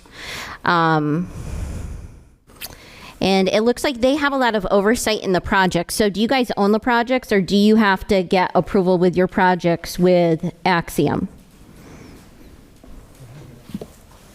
Blue Wave is the owner-operator of the projects. Axiom is the parent company of Blue Wave. Okay, but you guys don't have to, because they have such a strong social responsibility in overseeing a lot of the projects, especially stuff that goes to like net zero carbon. So you guys don't have to get approval through them for your projects. I would speak to relevance and business terms of I was going to ask you where you're going. Well, I guess I'm just trying to understand, like, they brought up who's going to hold the bag. You know, first we're told that fires are rare when they're really not. And,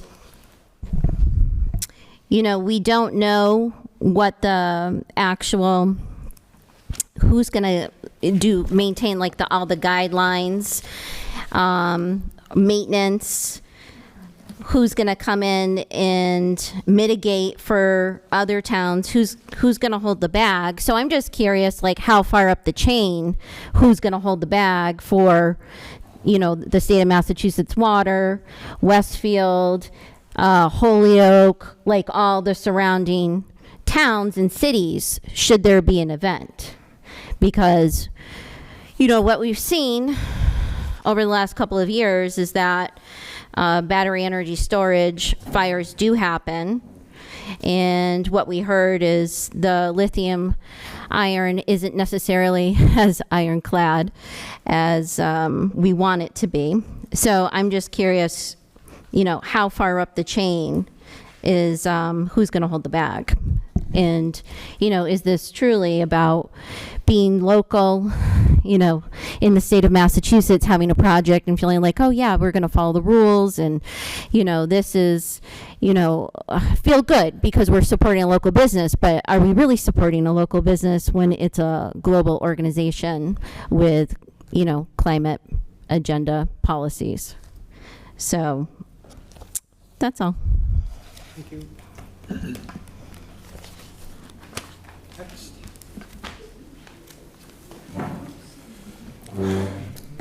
Cassandra Adams, 40 Pleasant Street. I have like a statement I want to read, and then I have a couple of questions.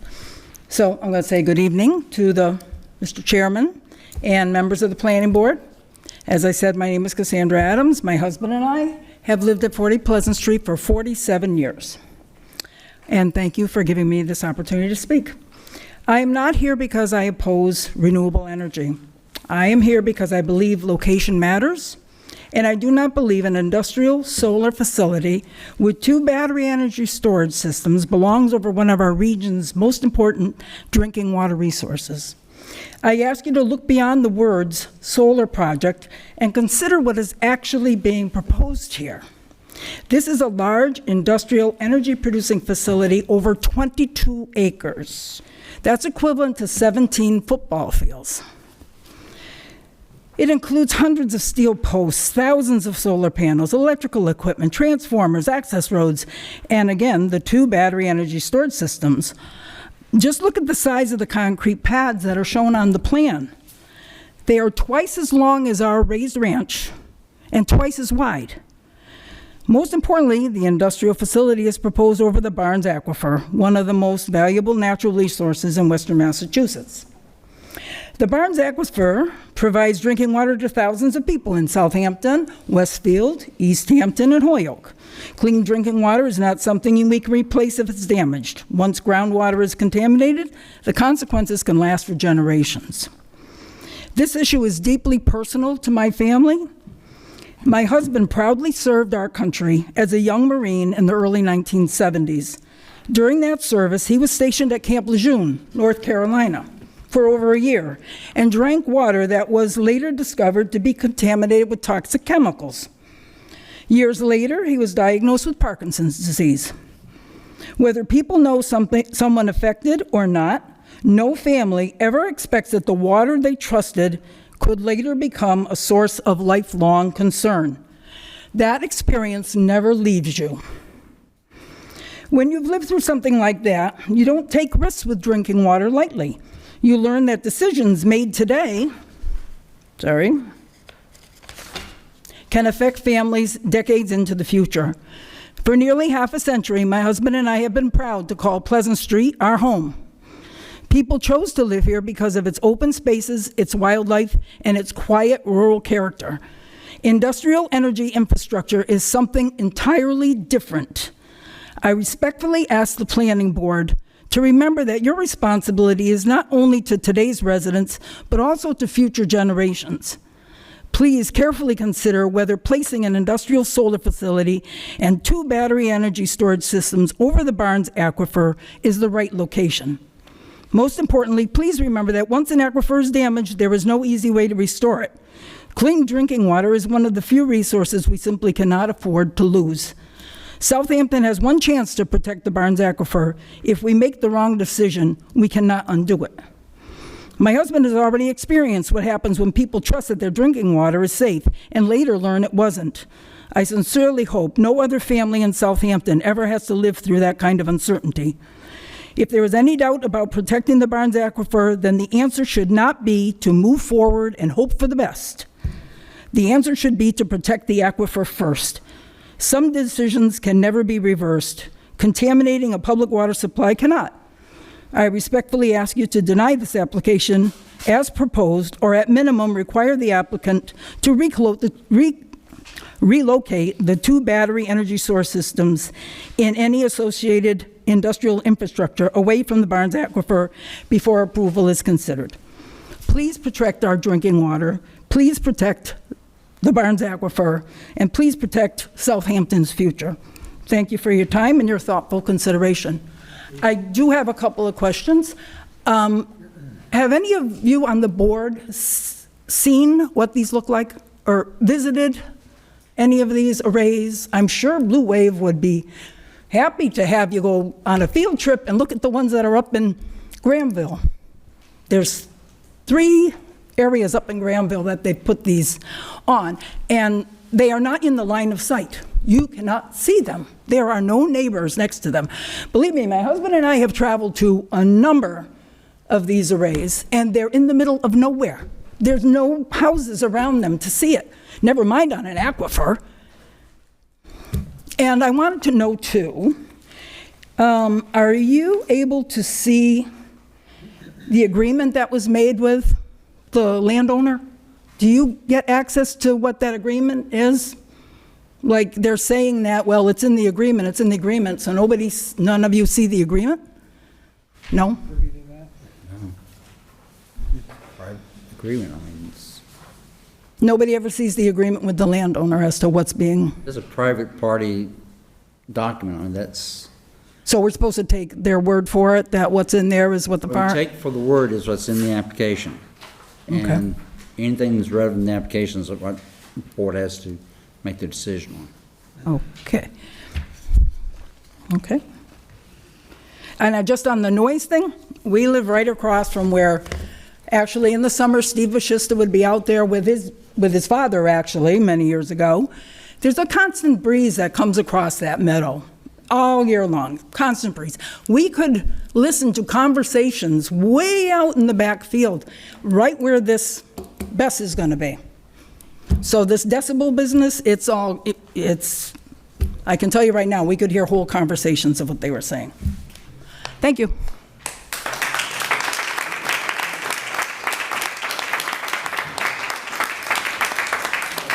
Stop the applause, yes. Next.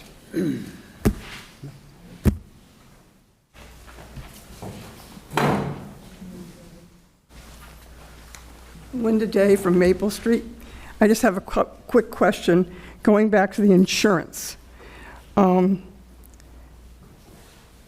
With it being over the aquifer like everybody's concerned about, if the water was polluted, how would you have insurance to cover all that?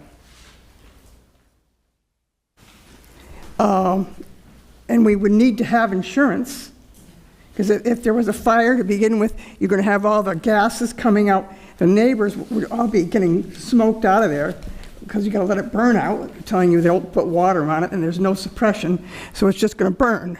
So first they're going to have that, and if it goes into the aquifer, now we're all poisoned. We're no water. So what kind of insurance could they give? And it would have to last, they're saying, a 30-year contract. So 30 years from now, a $10 job becomes a $1 million job. So how would they have all this done up so that we could feel comfortable that we would be covered and our future generations would be covered? And there's a lot of towns. Even in Easthampton, I was talking to somebody the other day, they're worried about the housing, all the housing going up and taking, you know, the well situation, because Easthampton comes off of wells, and for their water. So it's the same thing as us. We have wells. If you keep drawing that down, well, it's gone. You know, it's going to be gone, or it's low, or not as much as you can have. So all the more people are depending on this aquifer. So we cannot have it poisoned or take the chance of it. That's it. Thank you.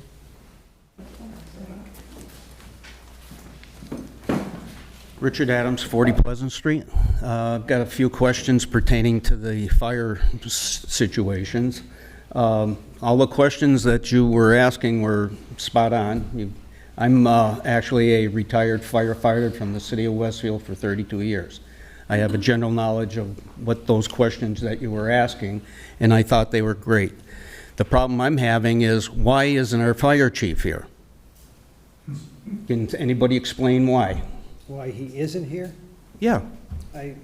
The applicant sent packets, I believe, to police, fire, and highway. It was part of the application process. I can't speak for... I can tell you right now, in the city of Westfield, the city council would have the fire chief present at these meetings and explaining to the people and the questions that the board has as to the questions that you had. Well, you know, it's not up to Blue Wave to be answering the questions that we're asking. I understand that. But if he's not here, and this is certainly going to be continued, and it's probably going to be continued for some time to come, there'll be plenty of time for him to weigh in, and I'll ask him to be here at the next meeting. Okay. Now, the other thing with that is, you know, our volunteer fire department does a great job. They're great for car fires, house fires, brush fires, all of the normal, everyday fires that are encountered. they are not prepared for combating an industrial facility with the BESS system in place. You know, it's just something that I don't believe they're capable of handling. That would be a question for the fire. Exactly. Yeah, it sure would. And, you know, the first question is, what is this emergency plan? All communities are supposed to have an emergency plan, you know? And we've heard nothing about that other than... I'm sure he'll be able to address that when we get him here. All right, very good. Thank you. Anyone else?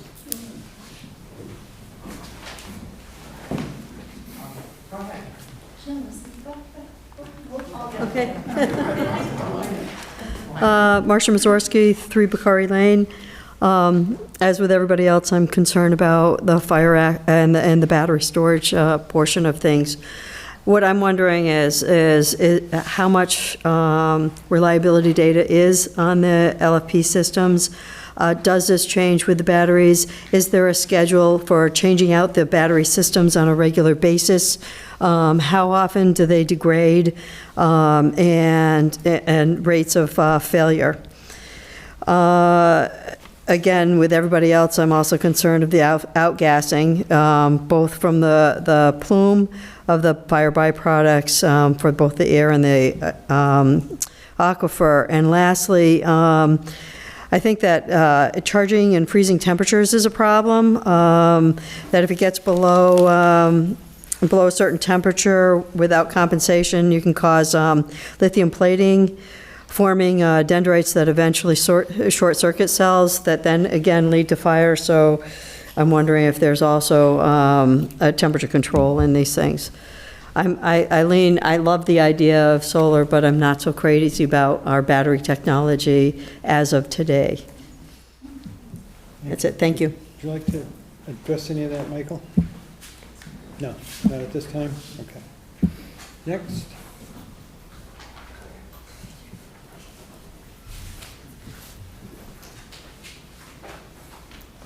Afternoon, everyone. My name is Kate Savarese. I'm a member of the Board of Health here in Southampton, address 34 Strong Road. We've had a lot of deliberating conversations on the board over the last few months once this project came to light.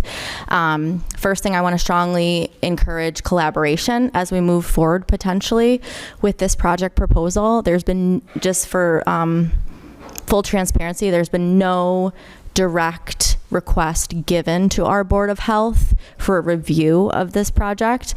We have been in conversations with Blue Wave, but it is important as the Board of Health, the direct things we're interested in is protection of the groundwater. That's been addressed in many forms tonight. 1. 2 is the nuisance trade or ambient noise of this project potentially. Those are the two major concerns, and all the chemicals that are associated with this project, which tie into both of those things. First, I do want to say I sympathize with the Basustas because we live in very hard economic times, and we all are looking for ways to sustain. So I want to emphasize that we understand. We do understand why you're looking into things like this, because it's hard for us to thrive in this current economic condition, and you want to keep your farm and your home and the important land that you have. So I understand why you're trying to be creative with this. Unfortunately, the potential negative impacts this project has outweighs those individual risks that we're seeing that have been presented tonight. I do want to clarify some points. So there was a statement made by Blue Wave that it's a self-contained unit, and so in the event of a fire, there's no risk of the chemicals leaching into the ground. That's incorrect. So if there was a fire to the unit, thereby affecting the outer shell from melting, high temperature heats and things like that, there is an impact. There has been studies done in previous incidents, not necessarily Blue Wave, I'm not saying that, but with BESS systems, where chemicals do leach into the ground. And so I appreciate you guys investigating the opportunity for an additional containment. What that would look like logistically, I don't know, but I'm interested in that option. I also want to emphasize here the limited resources that I know, being on a board, that Southampton has. 1, financial, and two, with our public health. So one, financial being a question that is brought up by residents in regards to insurance policies and things. I also find it highly unlikely for any company to be covering additional residents outside of, you know, the individual that they are coming into agreement with. I mean, that would be a wonderful surprise, but I do find it highly unlikely. I can tell you for a fact in our financial environment, and where we see it going, unfortunately, with the lack of federal and even state local support that we're getting here in the town of Southampton, that we would not be able to afford public water tie-in for residents affected if their groundwater was contaminated by a BESS system in the event of a catastrophe. And I understand that that's a huge what if, but I think it's important to know that even a large detail that feels like a small detail when we're talking about something this large with a lot of different facts, but we would not be able to financially take that on as a town. Just want everyone to have a full understanding. So there would need to be an appropriate contingency plan for public water connection to all of these sites in the event of a catastrophe if we were to move forward with that, number one. Number two, sorry. Okay, this addresses, and I wish the fire chief was here tonight. I think he may have had a conflict. We have had, as a Board of Health, conversations with him about this as we've learned more information about the project. And I just want, for again, full transparency. At a state and a federal level, you're required to have an comprehensive emergency management plan. Aside, and this has nothing to do with Blue Wave, this has to do with our town. I just want people to understand that today, as we stand, even prior to talking about BESS systems and fire containment and all those things, we as a town of Southampton do not have an updated document. So that just gives you a sense of like how behind we are on the times. And this is not at fault of the fire chief, you know, he is new to his role, but like we have a lot of work to do at baseline for emergency preparedness. And then when you start talking about large scale things that could go awry, like BESS systems, that adds another layer. So I think, again, I appreciate you guys having a public hearing. This conversation, I'm sure, will continue. Biggest things to emphasize is just collaboration. And we're happy to have more discussion and appreciate all of the public being here, and want you to know that this is not us against you. Bashistas. We understand. We empathize because we're all in similar situations. No problem. Thank you.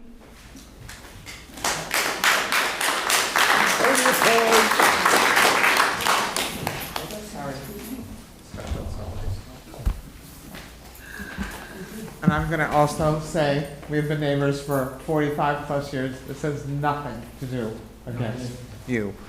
But at a recent Conservation Commission meeting... Could I have your name again, please? I'm sorry, Eileen Boder, 46 Pleasant Street. Yep.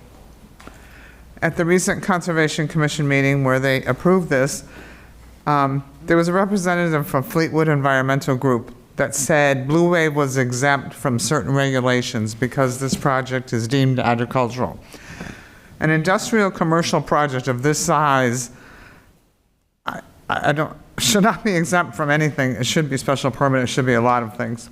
This project consists of almost 10,000 solar panels, which are anywhere from, and I may have this wrong, but somewhere from 8 to 14 feet high. And I don't think most people, there's 2 equipment pads that they have talked about, north and south, that are 52 by 107. That is 4 times the length of my home. Just picture that. And they're you had asked Richard about the height. They are 9.5 feet tall. So if you have to put sound barriers up, those will have to be 10 feet tall. Those will look nice. The batteries, they claim so in each pad, there's 2 lithium iron phosphate batteries, which are approximately the size of a parking space. There's 15 inverters, 1 transformer.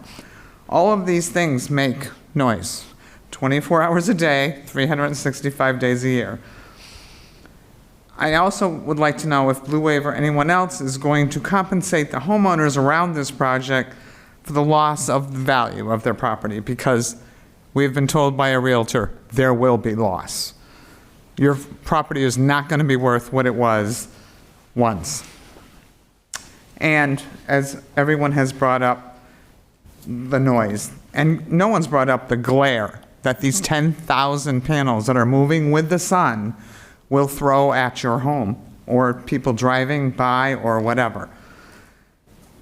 But the noise is, you know, as you said, you can hear a pin drop on that street at night. I sat out on my porch the other night at 10 o'clock, and I could hear crickets. I heard some coy dogs, and that was it. You could have heard a little something running across the back lawn if they had.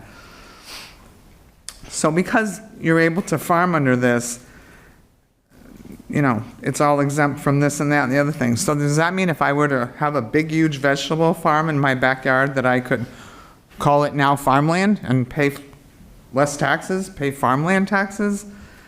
You know, they wouldn't allow a Big Y or a CVS or anything like that to go on this land because it's zoned rural, residential, not commercial. The only people that are going to benefit from this project is Blue Wave. The rest of us will suffer the losses of our property value, our sanity, and many other things. To me, these solar arrays belong in a parking lot, over Walmart, over big malls. That's where they belong. Thank you.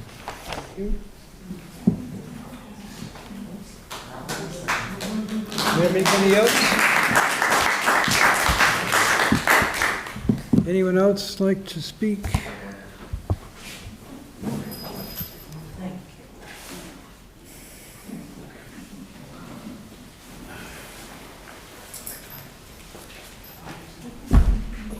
Jeff Boder, 46 Pleasant Street. I really don't even know where to start. I didn't prepare anything in writing. I think for the next meeting I will bring something in writing. It'll probably, whatever. Sound, okay. That's going to be a major problem for everybody. First of all, in the documents that were provided, the 370 pages, it talks about they went by 70 decibels out of these best units. That's what they determined that they were going to be.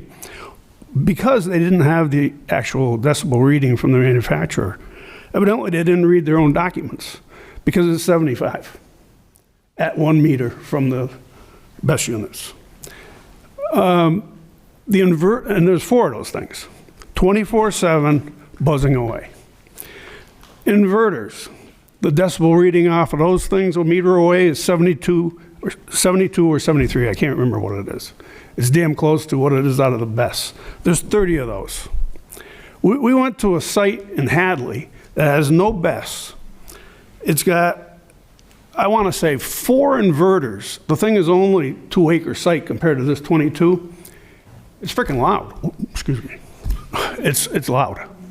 Not necessarily on the street because it's back from the street, but as you walk close to it, it's noticeable. And that's going to be nothing compared to this. Okay, fires.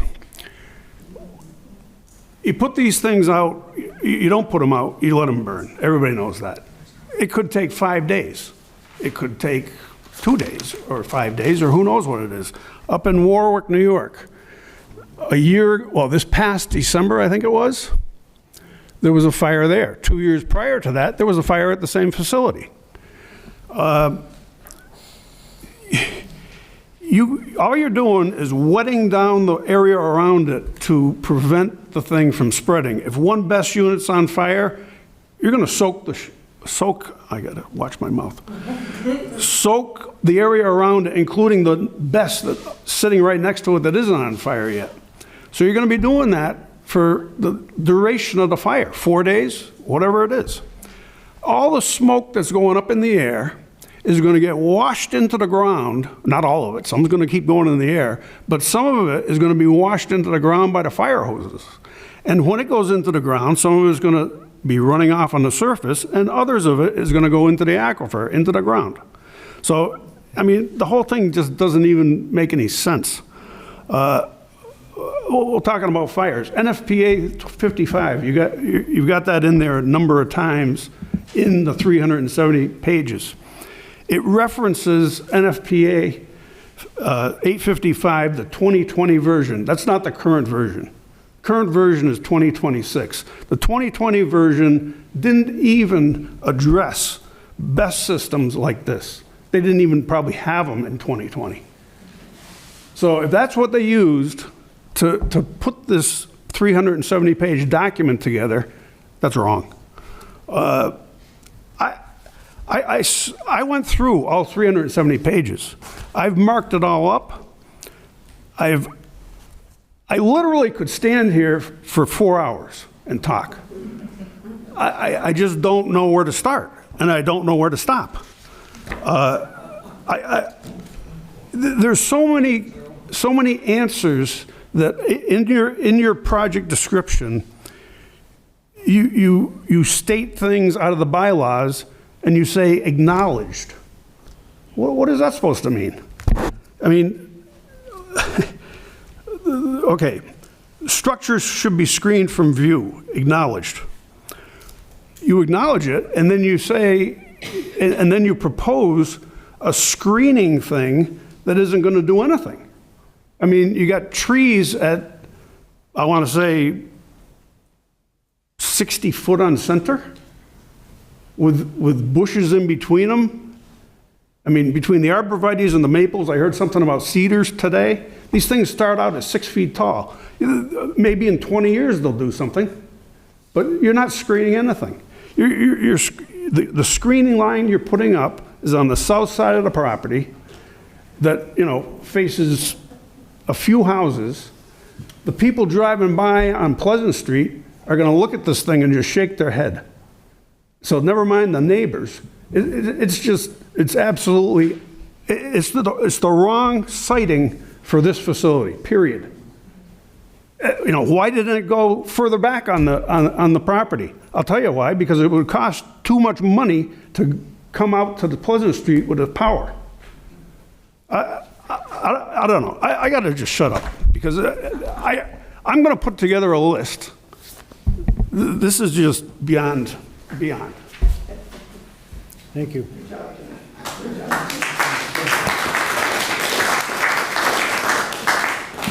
Would anyone else like to? Go ahead, Kate.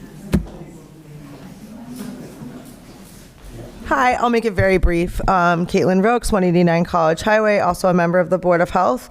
So I just wanted to, I had a list of about two-sided piece of paper, same thing as Jeff, many questions, some of which I forwarded to Blue Wave, some of which I actually think we need to address as a town, which is separate from Blue Wave. But I just want to go back to the list of questions that I asked. Can I interrupt you just Yes. a minute? Are these Board of Health regulations that, are they?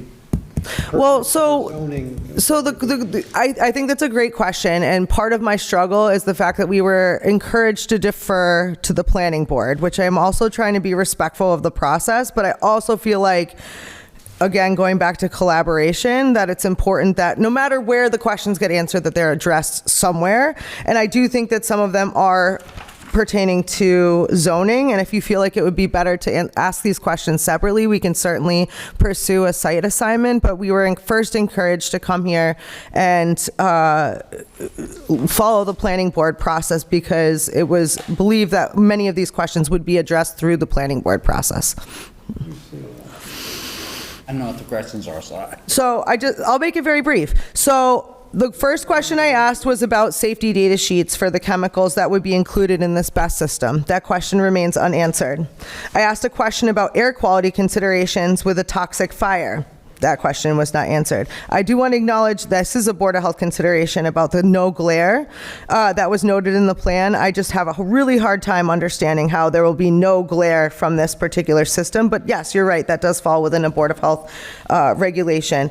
Emergency management is a separate town issue, and I'm going to defer that question. But I just want to go back to the groundwater protection because I heard a couple questions about that, and I just want to acknowledge that the DMPs, the best management practices for stormwater management, do not acknowledge the questions that Paul brought up about the unfortunate incident of a fire, right? Your question there, which remains unanswered, was about what would happen if there was a fire, where would that water go? Don't know if that falls within planning board or within the Board of Health, but I think it's an important question to answer. The noise question, not really clear. There can be a condition about noise studies. still don't understand how there could be a baseline noise level of 52 decibels. And I also, this is the one question that I really feel like we need to come back to is, and this has been asked several times and I'm still unclear, other than revenue generating to Blue Wave, I really want to understand what the public benefit is to this BESS system being installed in a Zone 2 water protection area other than profit. I just, aside, solar panels aside, eyesore aside, I just want to go back to the BESS system and the inherent risks caused by this battery system and understand what the benefit is, the risk is to the town and the abutters, and how is this appropriate land use over a public water drinking supply? And if so, is it really absolutely necessary to move this project forward? And if so, why? And if the why is a dollar sign, without regards to the emergency plans or the risk to the town or the risk to the abutters or the risk to everything else, that to me is a very important question for Blue Wave to answer is what is this? I understand the bushistas. I want them to be able to sustain farming. But what I was told is that the reason that a BESS system is needed is because it allows for a solar company to sell back power during peak demand periods. That to me is not a rationale to everybody else in the surrounding area about why this system is necessary. And again, going back to Blue Wave being a large company that exists far outside of Southampton, I just feel like it's really important for people to think about why is the BESS system necessary? Solar panels might help to generate power and help to generate income, and it's the Bashista's land, but the BESS system itself could pose irreparable damage, to which we haven't answered the question of who would cover the cost of remediation and environmental monitoring and removal of contaminated soils and all of these things, establishing water lines. All of those questions are so far from being answered. But I just want to go back to why is the BESS system absolutely mission critical to this project moving forward? And maybe it'll go unanswered like many of my other questions.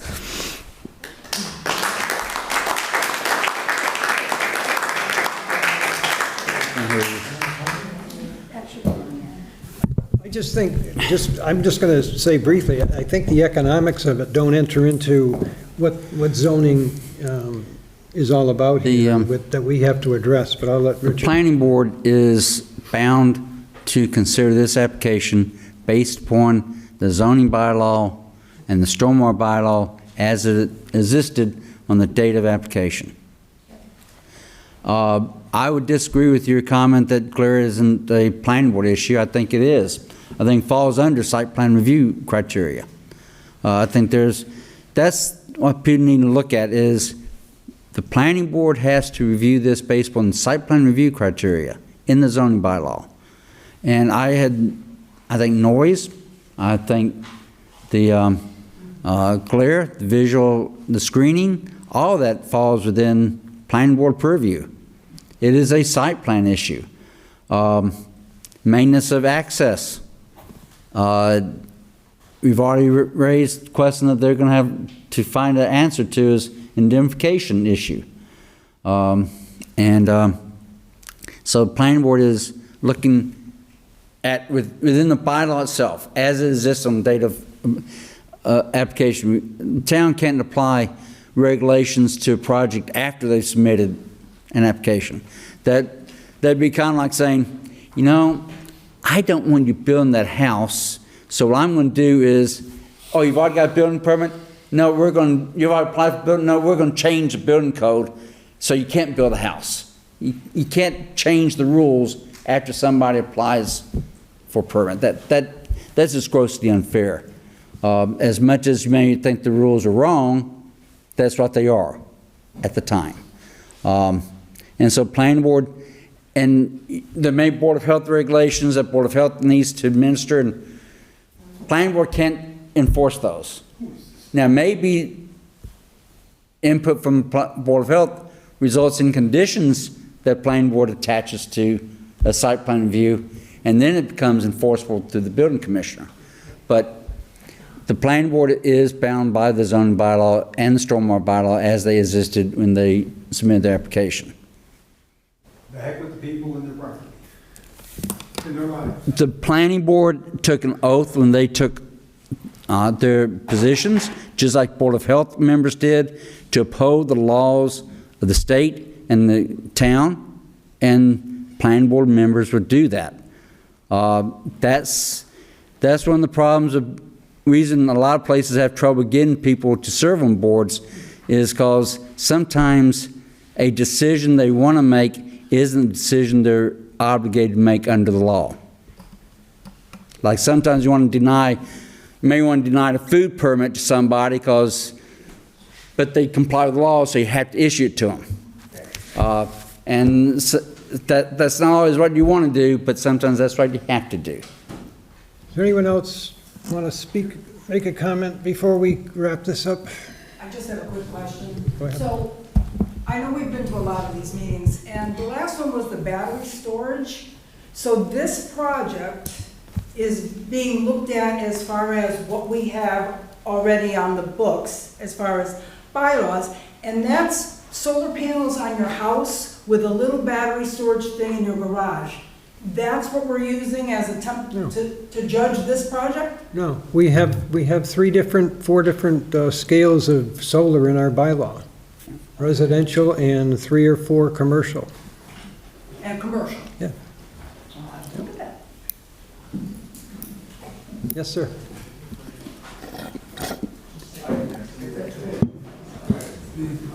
This isn't really about the proposal here. This is about our bylaws.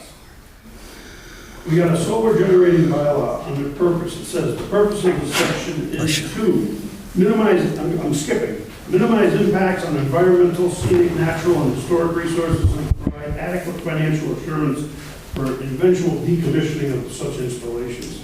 That's on that's like on the first paragraph of the solar bylaw. And your point is?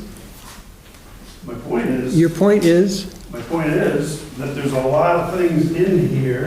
We haven't we haven't even scratched the surface on what we have to discuss going forward on it, which will be addressed down the road. There's a lot in there. And we're going to be meeting here quite a few times, I can see in advance. So we've got a lot of work to do ahead of us. Okay, all right, very good. I've got many things tagged on every single one of these bylaws.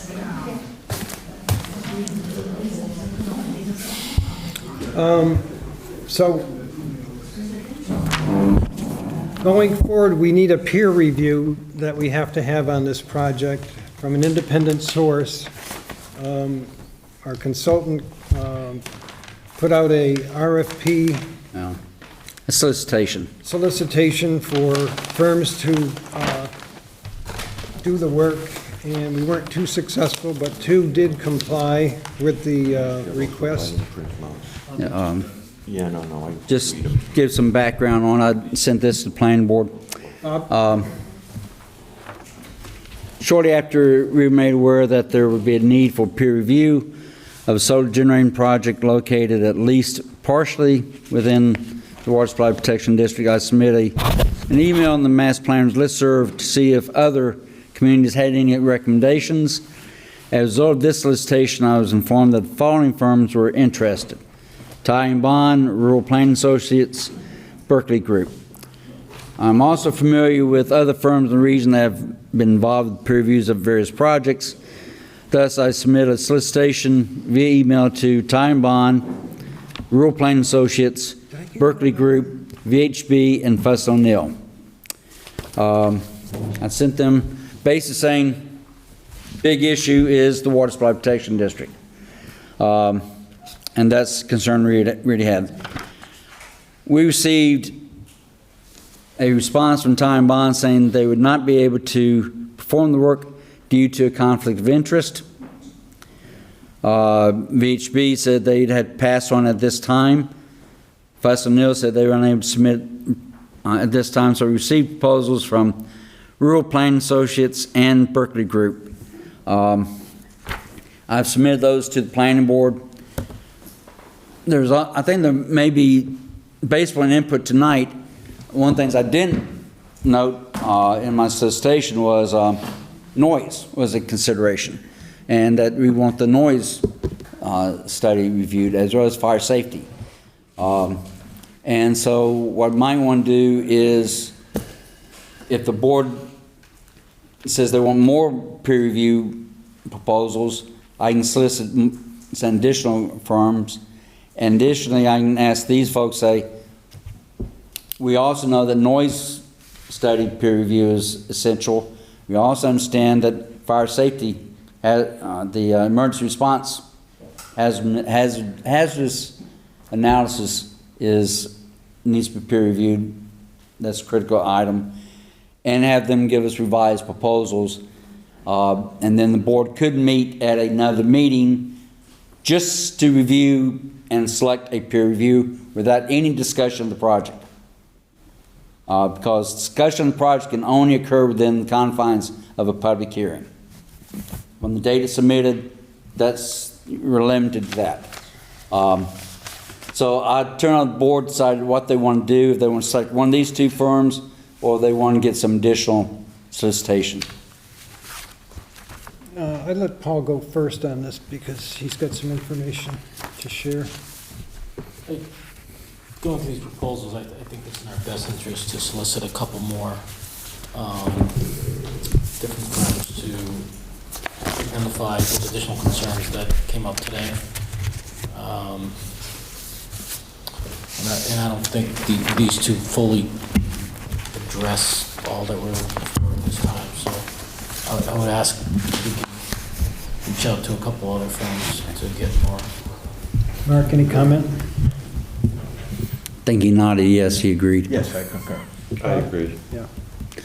Okay, so what I'll do is I'll solicit more firms and also go back to these two and say, these are additional issues that were raised at the first hearing.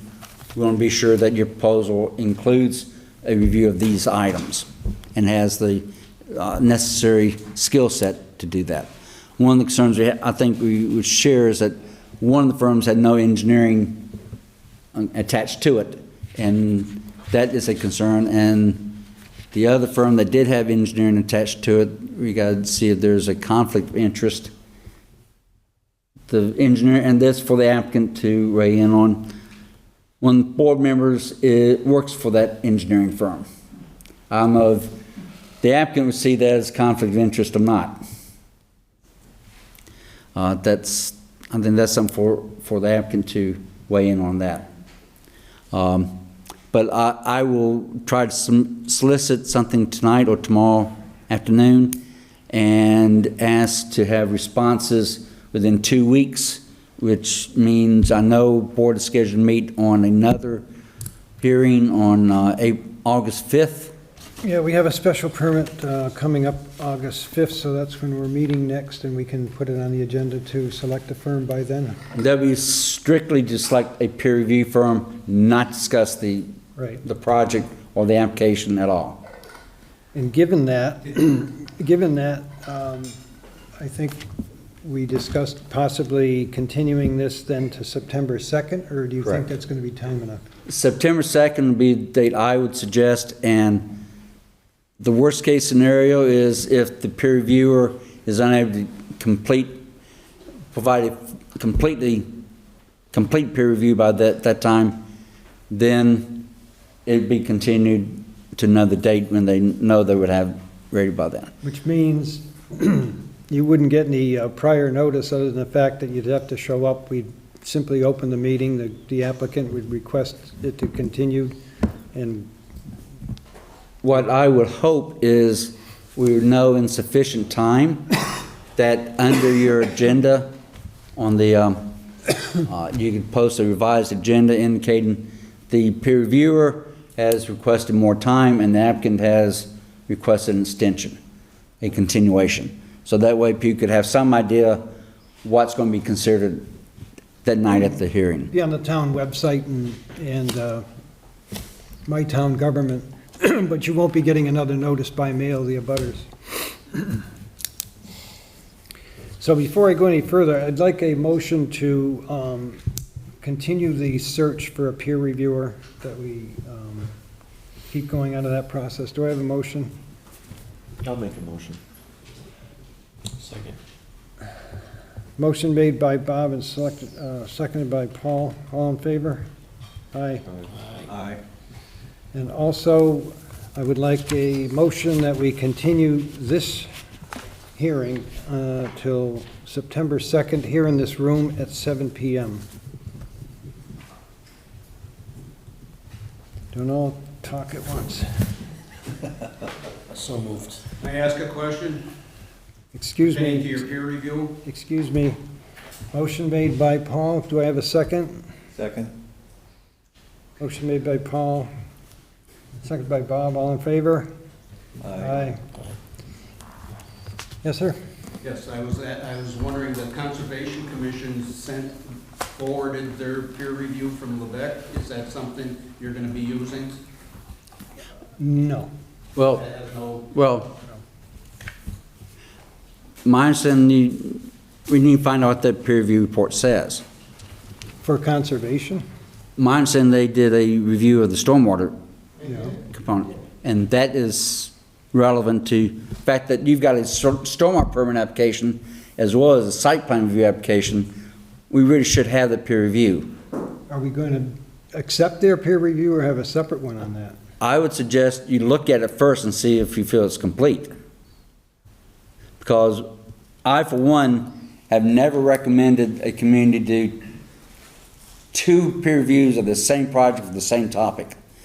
My personal question is why the Conservation Commission had a peer review of the stormwater. And since they're not the stormwater permitting entity, the planning board is. And therefore, I think we need to get that peer review report, and the board needs to look at it, and then we can decide whether or not you need additional peer review. Are we sure about that it specifically addressed stormwater concerns? But that's my question.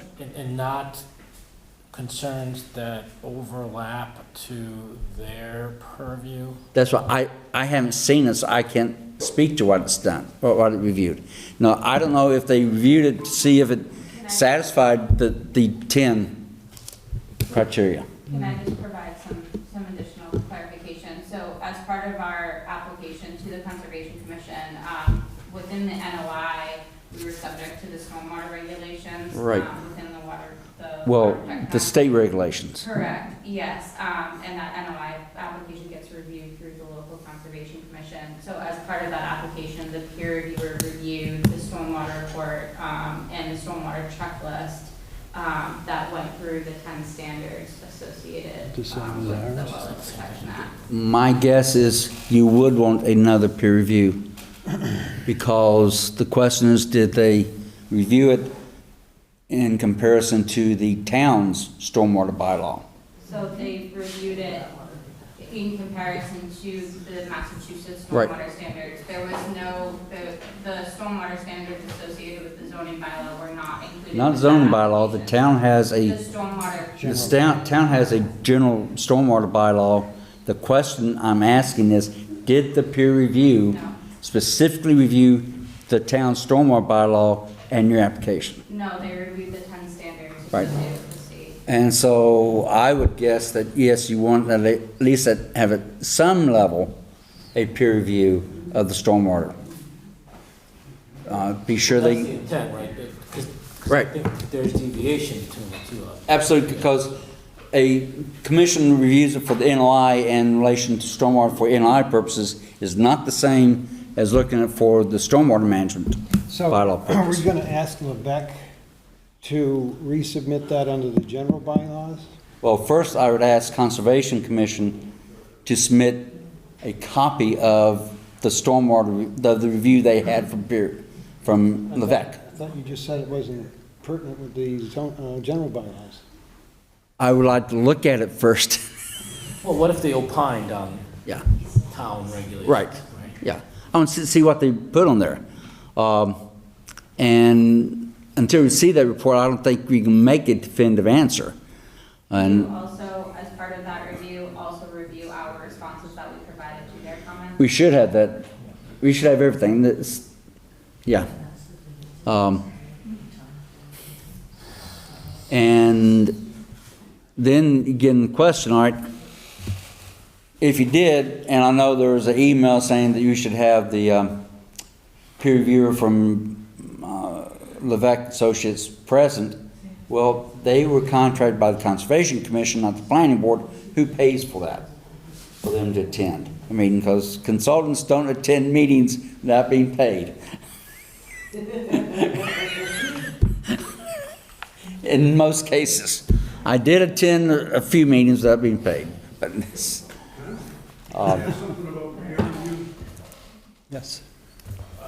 Just so you know, conservation, when Levesque did the peer review for conservation, not one meeting did peer review, did they attend.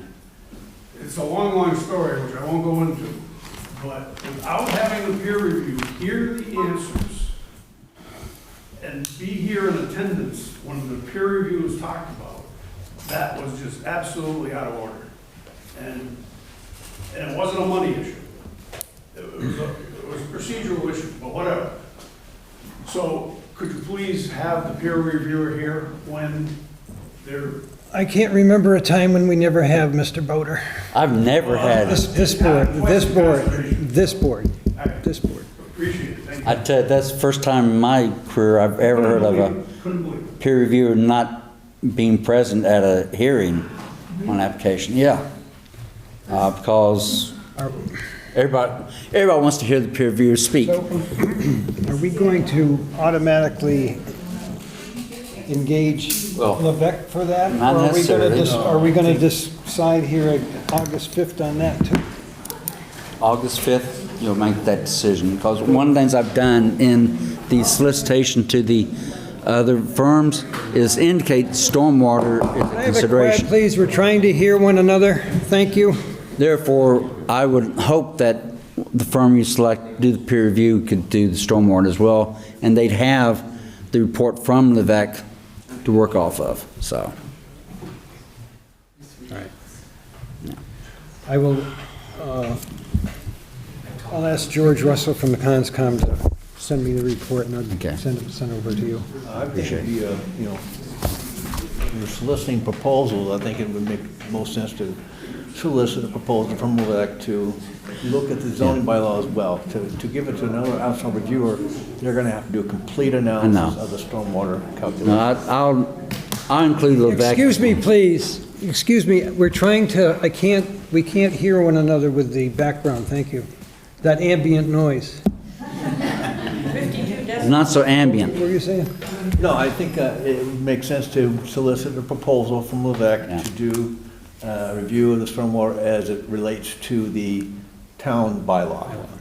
And to get a review from an outside consultant. The outside consultant would have to do a complete review of his or her own evaluation of the whole stormwater calculation, stormwater management plan, and as well. Then add on top of it the review of the relevance to the town. So give me the report that's been submitted and the back and forth that went between Wes and Sampson. I'll contact Rob and see what we can do. Okay. Are we all set here? So, we all set? All right, I want a motion from you guys to, or did I already get that? Yeah, you continued to the second. It's too late for me. I think you voted. We continue to motion second. Yeah, I've got a motion here, Paul, by Bob. We're okay. All right, I do not have any more. Motion to adjourn? Motion to adjourn? No, isn't there a, didn't we have? No, I had that was done already. The address change, the address is the same. Who did that first? Oh, No, there's nothing else. Make a motion to adjourn. One of our members is not in here.